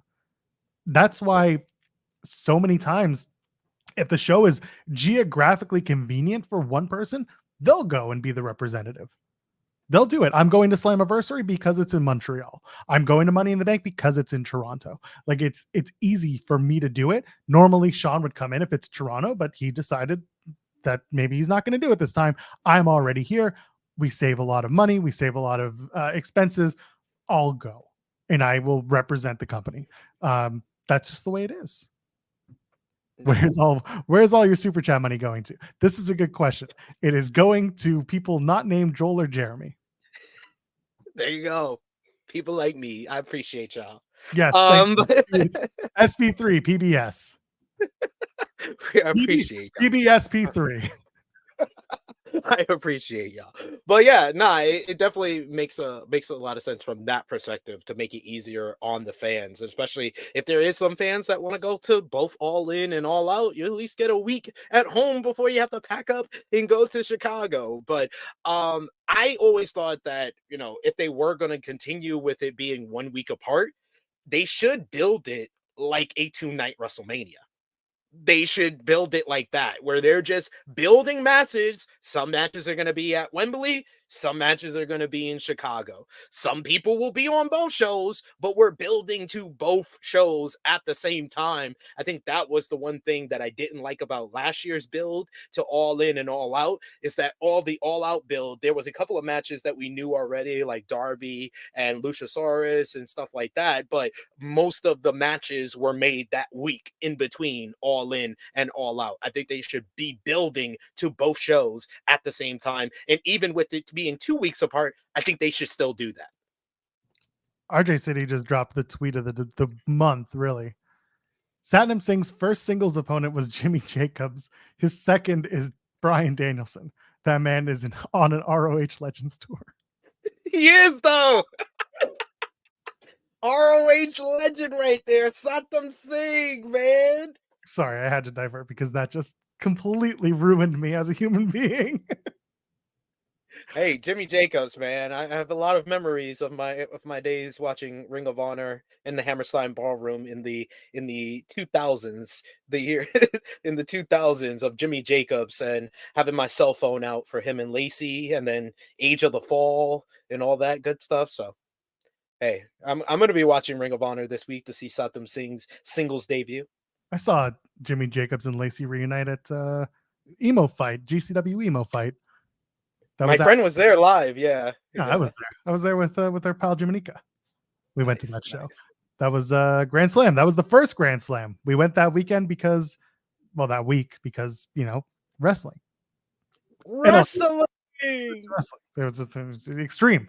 So yeah, the simultaneous build for 2 pay-per-views is something that doesn't happen a lot in wrestling, and that's kind of the big question: is AEW able to do something like that? We talked about it last year with All In and All Out being a week apart, and now we have to deal with it again. Now with an extra week there, honestly, you know what it's giving? It's giving TNA vibes, and I mean that in the nicest way possible, because this is what happens with TNA. They do a big pay-per-view, and then 2 weeks later they got a TNA special on YouTube, and you're like, oh shit, I'm back to this. And like the matches either matter or they matter in a way where they set up for the next pay-per-view, which is what we're dealing with right now. At least in TNA, they did Rebellion, big blow off, bunch of returns, and then they did the Under Siege special 2 weeks later. and nothing really happened, but it actually ended up setting up a lot of stuff for Against All Odds, which is in the middle of June. So I don't want All In and All Out to be like that, because that's $50 versus $5. But I think that either All In or All Out, based on the timeline that we've been told that the deal is going to be announced either in the summer or the fall, I think All In or All Out should be the first show on Max. I agree. And that's what they wanted to do last year, was have All In on Max, but there was no capability for the streaming platform. I think that's what it was. It was that they hadn't planned for live streaming, especially of that multitude. So we'll find out when they announce the TV deal. I think you're on the right track, though. We'll let it play out, as it were. I want to go back to Monday Night Raw for a second. First of all, we'll go back all the way to our first conversation about wrestling. Chi-Town Spurs sent a super chat asking, do you guys think they changed the Tiffany versus Bianca finish because of the social media post? The alleged, I'm using alleged because I still don't know if it definitely came from Tiffany's socials, or if it was someone did a Photoshop job. I don't know. No, she shared. It was someone else's post that she shared. I did see it on her social media. You saw it on Tiffany's. Yeah, you did see it. On her story. On her story, it was. But it looked like it was a shared post from that someone else made. Right. So I understood. It was that I only saw one person's repost of that story before it was taken down. So that's why I was very, wasn't giving it much credence. That being said, I'm going to tell you, I'm probably not the right person to ask about this, because I am not. I'm not. So I don't think it played into the finish. I don't. Like I said, I do think that Tiffany is slated for Money in the Bank, and I don't think that there is heat on her for this. I think it was a stupid thing that she did, but I also am not backstage with her. I don't work with her. I don't know how her peers feel about her. If they didn't like her, they probably wouldn't want to be working with her. Can't tell you if that's what the situation is, but we're also we're talking about it on a show with not as many people watching this as, say, Friday Night SmackDown, Monday Night Raw, so on and so forth.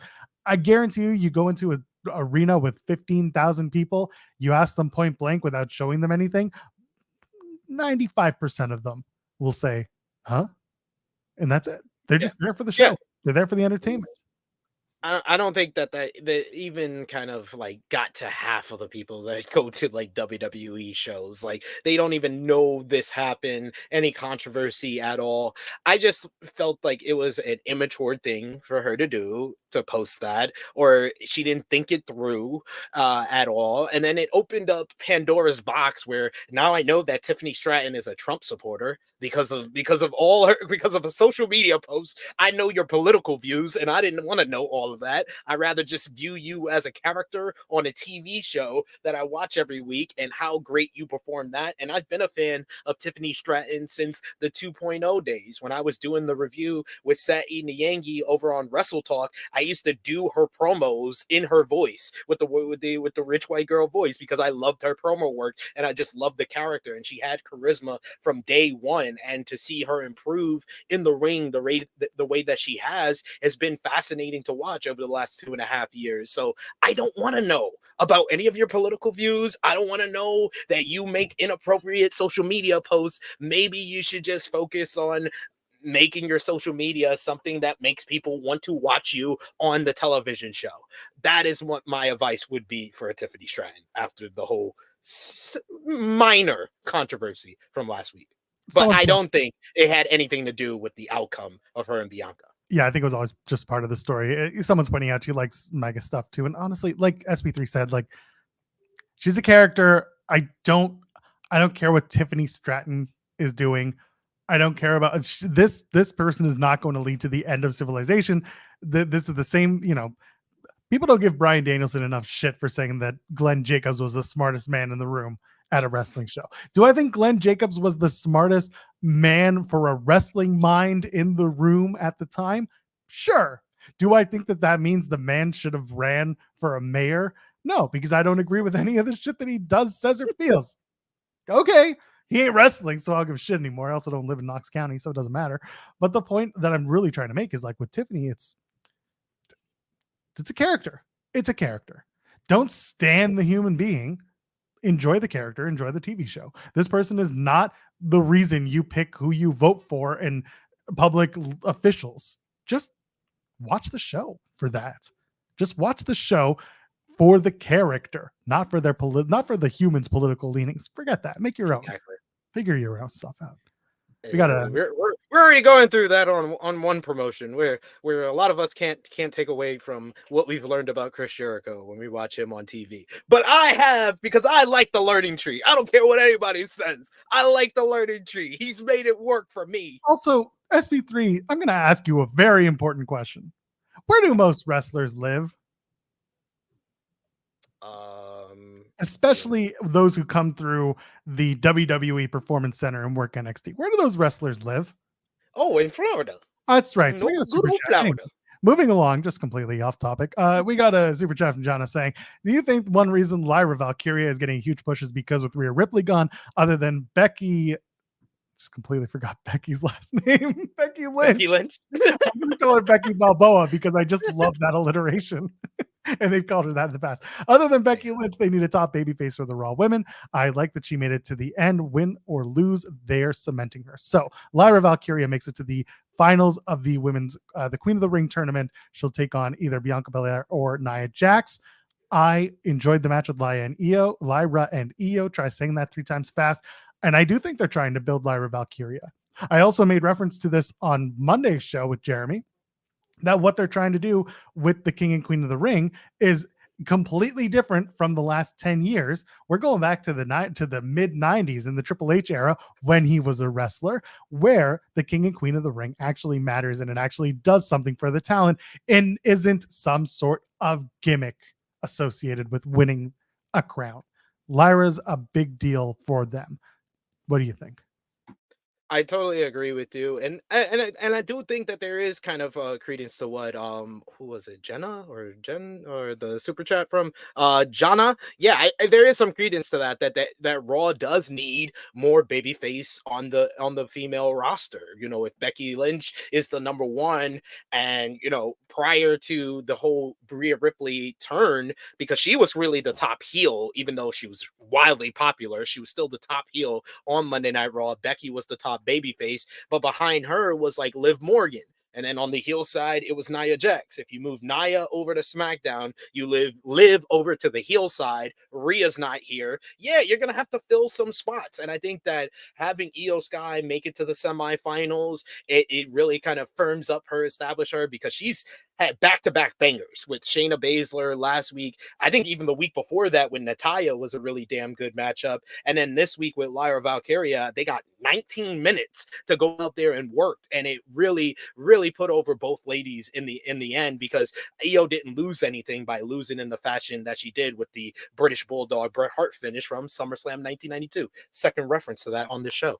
But yeah, I thought Lyra has been doing very well. And I like that they've been associating her with Becky Lynch, because people love Becky. If Becky's working with Lyra and Lyra's kind of her protege, they're going to love Lyra as well. We didn't get that type of reaction on Monday's matchup, and I think that's what stops it from being like a great memorable match that we're going to remember a few months from now. But the more they are doing this, the more focus they are putting on Lyra. The fact that she is in the Queen of the Ring finals, eventually she's going to get over with the fans.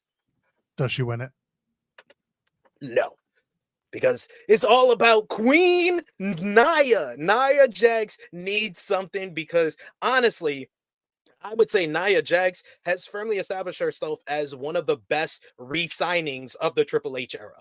Like Triple H, don't get me started on the 2022 re-signings that Triple H did. All of them were bust, pretty much. First of all, how dare you not carry Cross? I'm sorry, Karrion Kross. We gotta talk Hit Row. Hit Row. Johnny Gargano. I love Johnny Gargano, but Johnny Gargano. Come on, he's primed. He is primed. Don't think that this is. Don't get it twisted. Karrion Kross is looking the way he looks because he found out that Jesse Ventura is having conversations with WWE about getting a Legends deal, and he's trying to get Jesse in so he could do his Jesse Ventura impression while Jesse's in the ring, just to pop each other. That's all. Just so that he can have his TNA moment I'm leaving it at that because those two people I want to talk about. But the point is, he wants to have that moment again. He wants to have his woo moment, okay? Oh man, he's got the stash too. He's got the little mustache going on too. Doing and Doing it. coming up to Xavier Woods. Like, I've seen you on tapes. Me and my wife would love to see you experience that. But no, you have plenty of time. From across the bar. You did my hair. Yo, the way he approached Xavier Woods, I have seen couples approach people like that at bars. Good God.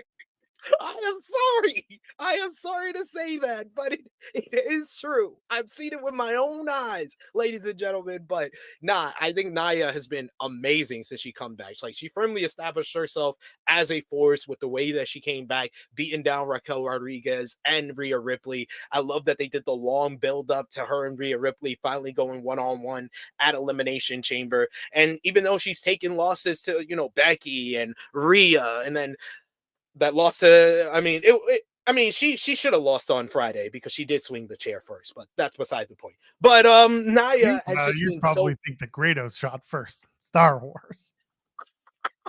But Nia has been so good. She's been putting on the best in-ring work of her career, pretty much. And she's been a great character to have. And I felt like she was one of the best selections of the draft as far as people trading over from one brand to another. Her to SmackDown, I was like, yeah, that's a home run. That makes too much sense with Bayley as the champion.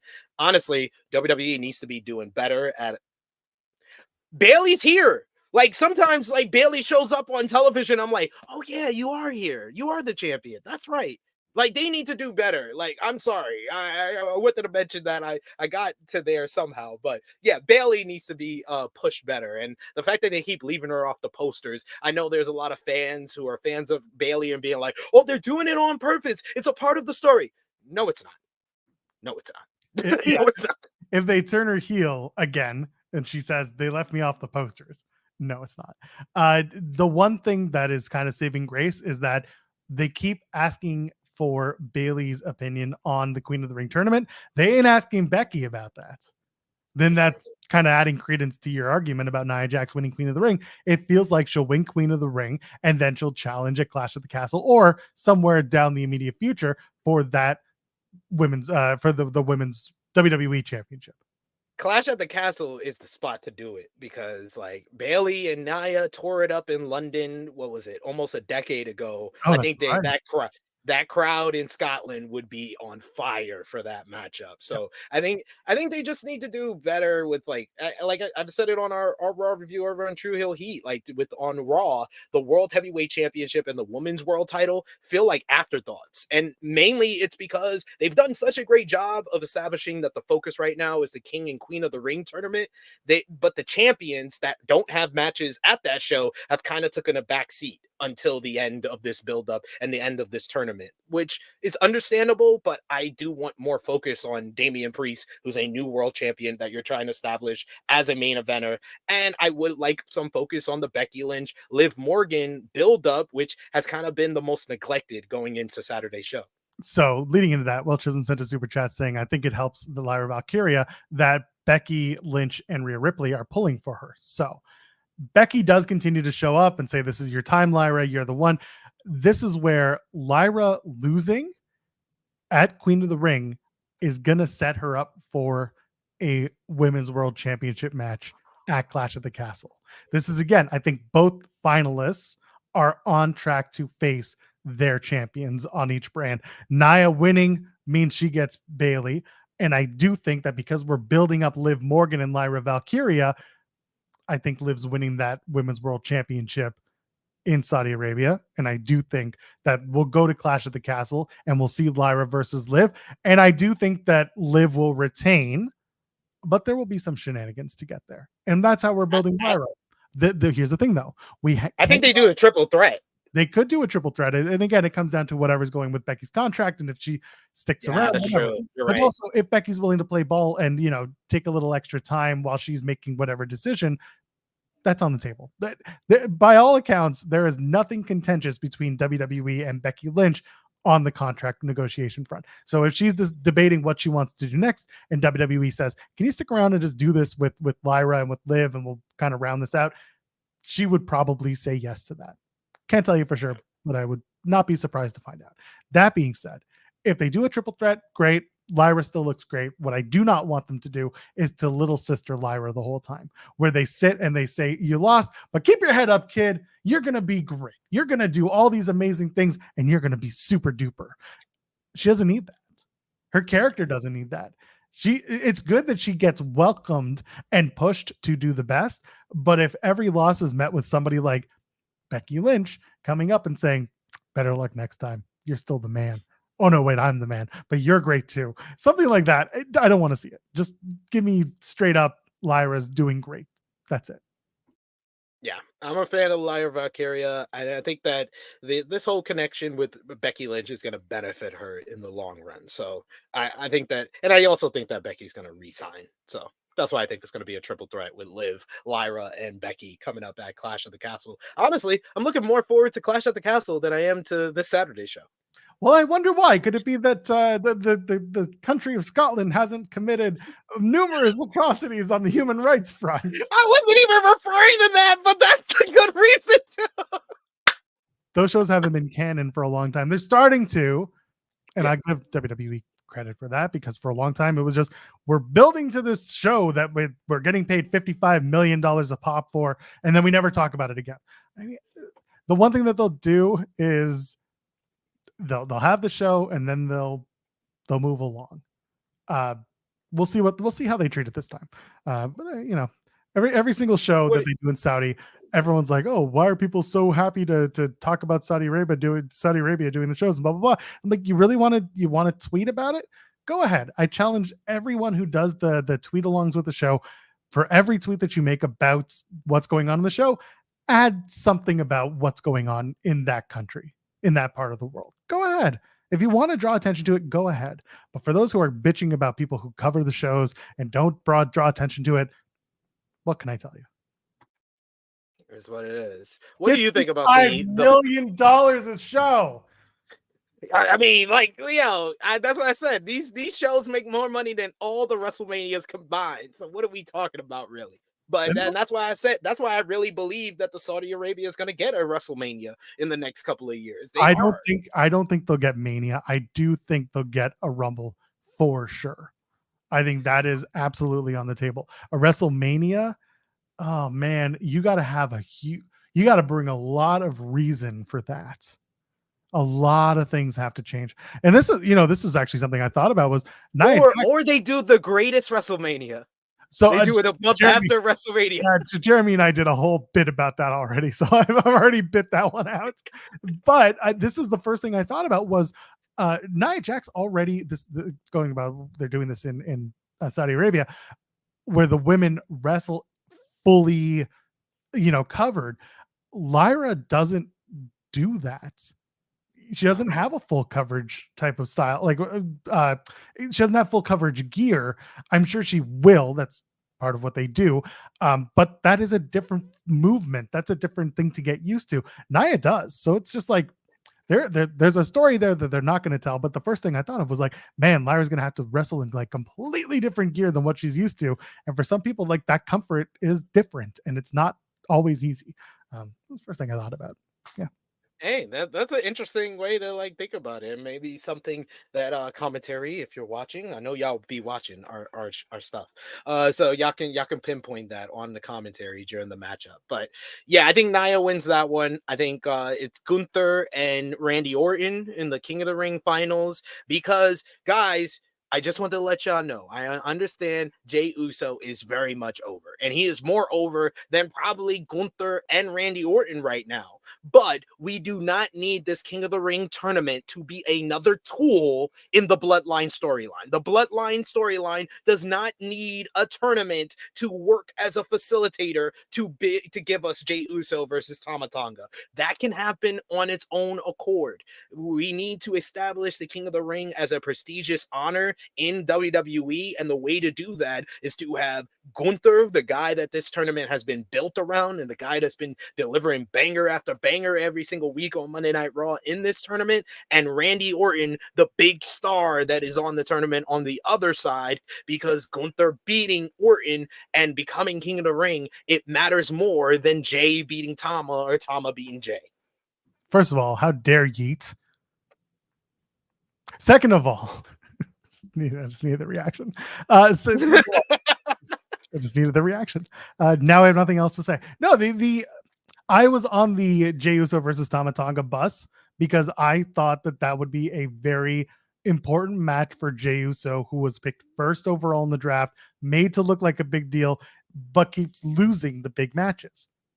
I don't know if there's a bigger story at play when it comes to Jey.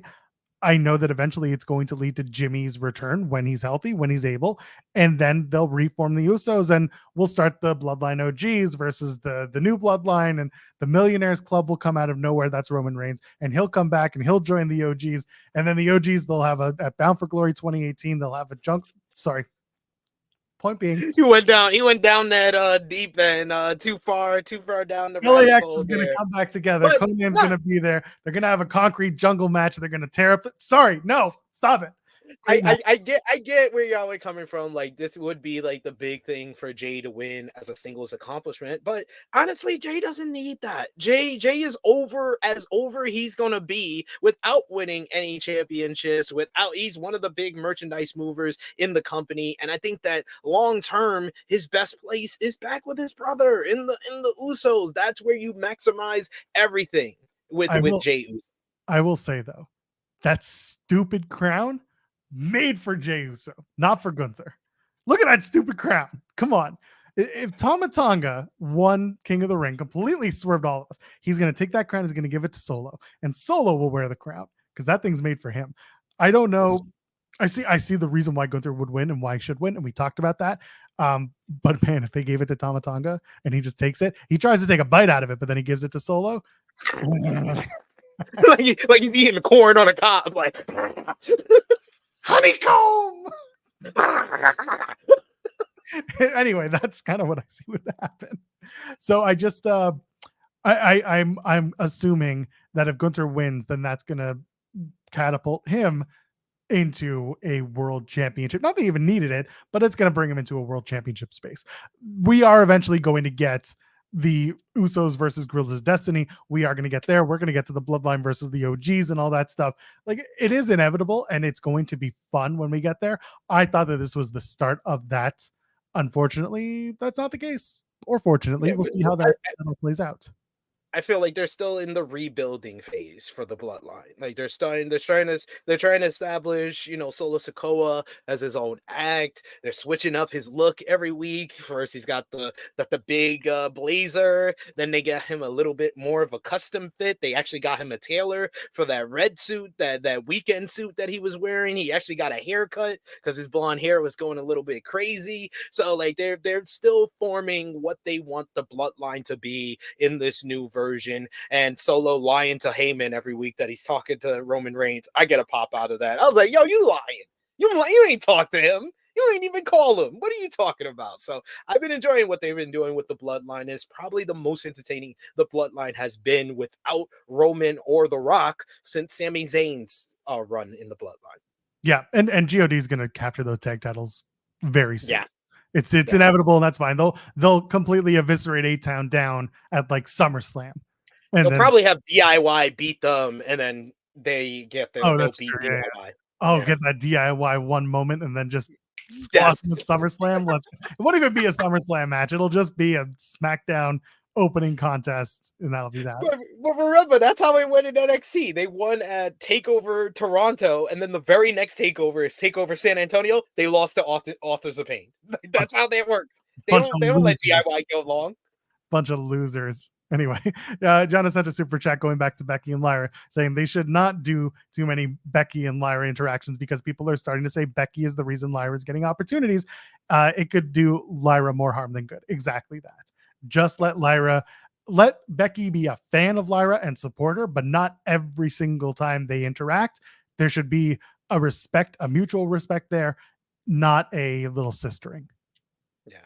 Easy as that. Yeah, and Will Chisholm also sent a super chat saying Nia Jax wins Queen of the Ring, and in a few months Charlotte Flair returns. Tagline will be Queen versus Queen. They'll do it. Not only will they do it, it will be for the WWE Women's Championship. Easily.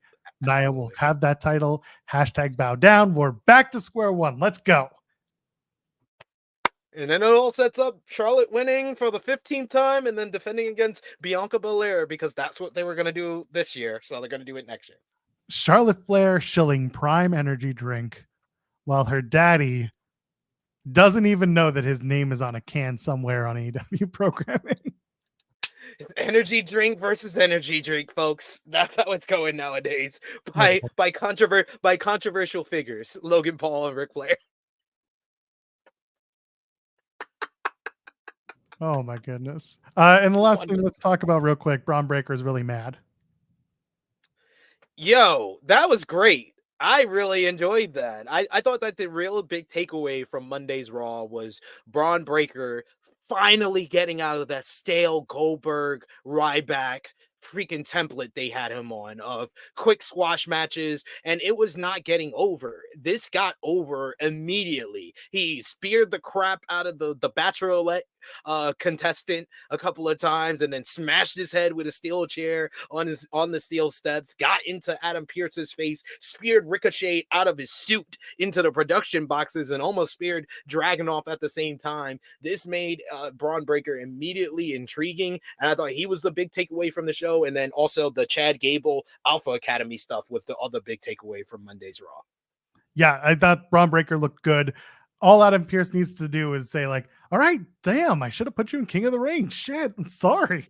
I messed up. What do you want me to do? Braun Breaker be like, but that's actually elevating the King of the Ring by Braun's reaction to it. That's why I enjoy all of this. You're right. And I want the idea of Braun Breaker just being like, should have put me in this the whole thing, Pierce. And him just being like, all right, fine. I should have put you in. What do you want me to do about it? Give me a title shot. I'm probably not going to do that. But I'll give you Jey Uso. You want to beat Jey Uso? Okay. Okay. Right. Oh, man. You fat ass. You fat ass. Good fat ass and a bad attitude. Sorry. Wrong company. Fat ass. And he asked him about math. He asked Pierce asked Braun about math. So, man, pop for that. I'm looking forward to where they go with fat. him. I'm happy. He's fat. He's fat. I cannot wait.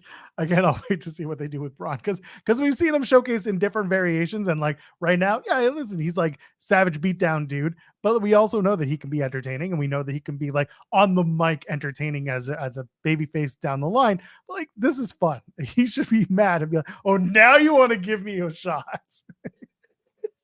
Now you want to give me a shot, you fat ass Adam Pearce. Stupid drunk Adam Pearce, what you doing? Anyway, it means doing for you at sacrifice. Because it's on the record and I can put it out there, they're going to do Roxanne Perez's NXT Women's Championship opponent. They're announcing it next week. Who do you think it is? Because I've heard like rumors, I think it's going to be somebody from the main roster. I'm not particularly sure who. There's Tegan Knox. Meechan's already in the NXT Women's North American Championship ladder match scene, so I don't think it's going to be her, but it's going to probably be one of the lower card people from the main roster. And Tegan Knox kind of jumps off as like the main person, or it could be Sexy Red because Sexy Red's going to be on the show next week as well. So. Just kidding. Sexy Red? You don't know Sexy Red? I'm kidding. Jesus Christ. Someone's saying Lash Legend. They did that already. Lash Legend got her title shot. It wasn't the plan, but she got it. She got it. You know what? You know who immediately came out to my brain? I was gonna say, you know who immediately came out to me, but that would have come out wrong. She didn't. Not saying this. So people are saying Naomi. I don't really need to see Naomi eat another L. Zoe Stark is someone that I would love to see, and Zoe hasn't had that like breakout NXT moment just yet. Not that she needs it because she's on the main roster, but Shayna Baszler is going to be on the card. She's going to be in the NXT Underground match. I would love to see Zoe Stark come back down. And if you're going to bring Zoe and you're going to have Shayna after this week, there's a third person that would probably accompany them both to the ring for their respective matches, and that's Sonya Deville.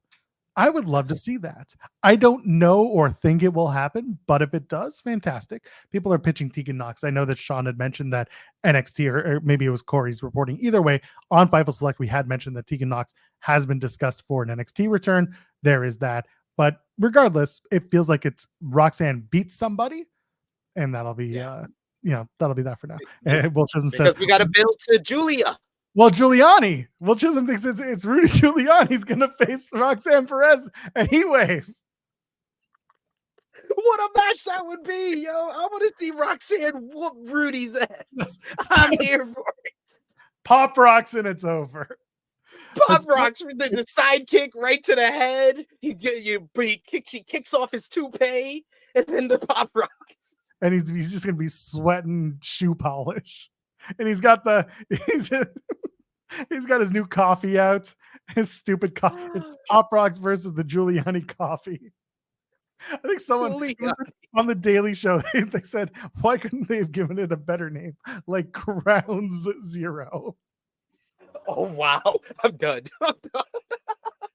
You're too far. That was a joke on the Daily Show. That's not my joke. But Julia did get hurt at the inaugural Marigold show. A fractured wrist. Marigold. Marigold. Marigold. She's the one telling. No, this isn't the Foo Fighters. Sorry, not the Foo. It's not. This isn't the song that Dave Grohl wrote for the other band, for Nirvana. No, this is. Sorry, one of the judges popped me. I love how this show has just been me and Joe popping each other on jokes. Anyway, it's Marigold. It's not Marigold. It's Marigold. Marigold. But yeah, she got Marigold is from South. Girl, Marigold. But yeah, she got hurt. So hopefully she's gonna be out back in time, but she's right now out indefinitely because I mean there's big matches in both Marigold and NXT for her. There was the rumor that that Corey reported about, that the discussion, there's been talks about her debuting against Roxanne Perez at Heatwave in Toronto for the NXT Women's Championship. And then there's also the big announcement was that Julia is going to be facing Saray for Marigold's next big show in July, kind of around that same time. So hopefully she's going to be back in time. She's got about 2 months to try to recover from that fractured wrist. I think she'll be back in time for that. I think she'll make it so that she's back in time. And also, you can wrestle with the wristband. Just put on one of them bowler's gloves, the wrist things. Yeah, it's fine. That's how we do it. True. Undertaker, he worked with a whole cast on his hand at the Hell in a Cell in 2002. I remember. So did Bob Orton, Cowboy Bob. For years. Years. That was a part of his costume. And Will Chisholm saying we're not going to slick down shows in Japan after what Cyberfight president said and the Julia stuff. Are you familiar with that? You want to let the class know? The cyber fight president, he was the new president for Pro Wrestling Noah, and he basically said his main goal as president of cyber fight is to strengthen the relationship with WWE. Sure. So this has led to some people believing that around that, I think in July, Pro Wrestling Noah has a big show as well. And some people believe that Shinsuke Nakamura may be a part of that. There's also, the rumors and ongoing discussions about Io Sky and Kairi Sane going over to Marigold in July as well. So we shall see. We shall. But for now, it's just rumors and innuendo. I don't know about that. That's another show on another channel for another time. SP3, we did it. We made it. We did 2 hours plus for the friends. If you haven't already left that thumbs up, you should do it and subscribe to the channel. SP3, what's going on? Tell me what's up. You can follow me over at True Heel SP3 on the Twitter machines. I'll be live at 2:05 p.m. Eastern Time today with my good friend from Sportskeeda Wrestling, Kevin Kellum. We'll be previewing a WWE King and Queen of the Ring for this Saturday. So we'll be giving our predictions, talking about the card and the build-up for all these matches. So check us out over there. And then, of course, tomorrow, 1:05 p.m. Eastern Time, the best AEW Dynamite review on the land. I'm sorry, everybody else. Sorry, we kind of got that privilege. Me and Jimmy McElroy, I'm talking about tonight's AEW Dynamite, which is a jam-packed show. Was it like 12 segments promoted? Go tonight's back to- show? Just go back to the beginning of today's show and you'll get the full rundown about Yeah, that's what's true. happening on tonight's episode of Dynamite. If you want to be yelled in your ear first thing in the morning, that is the way to do it, I guess. I don't know what happened. It is. He It just is. showed That up. was a great way. Great cold open. You slowed down a little bit. But it's okay. Oh no, it was you. I'm okay. Oh, we brought it back down, and then we brought it back up again, and we got through it. It's for me, you know who I am. I am at Pearl JOELPEARL. We'll be back on Friday, 10 a.m. Eastern till noon, as we do here on In the Weeds, and of course, other people all the time on this channel dropping content. That's what we do. So subscribe to us now if you haven't, and also leave a 5-star review if you're listening to us on audio forms. And if you haven't already, go subscribe to our audio platforms. Fightful Overbooked, we are a separate audio entity from the main Fightful channel. If you subscribe to us there, leave a 5-star review. Tell people you love this channel, this show. Sure, pretty good. Pretty. Anyway, do that stuff. And how about that? We'll see you on the next one, okay? Ladies and gentlemen, friends beyond the binary. See you on Friday.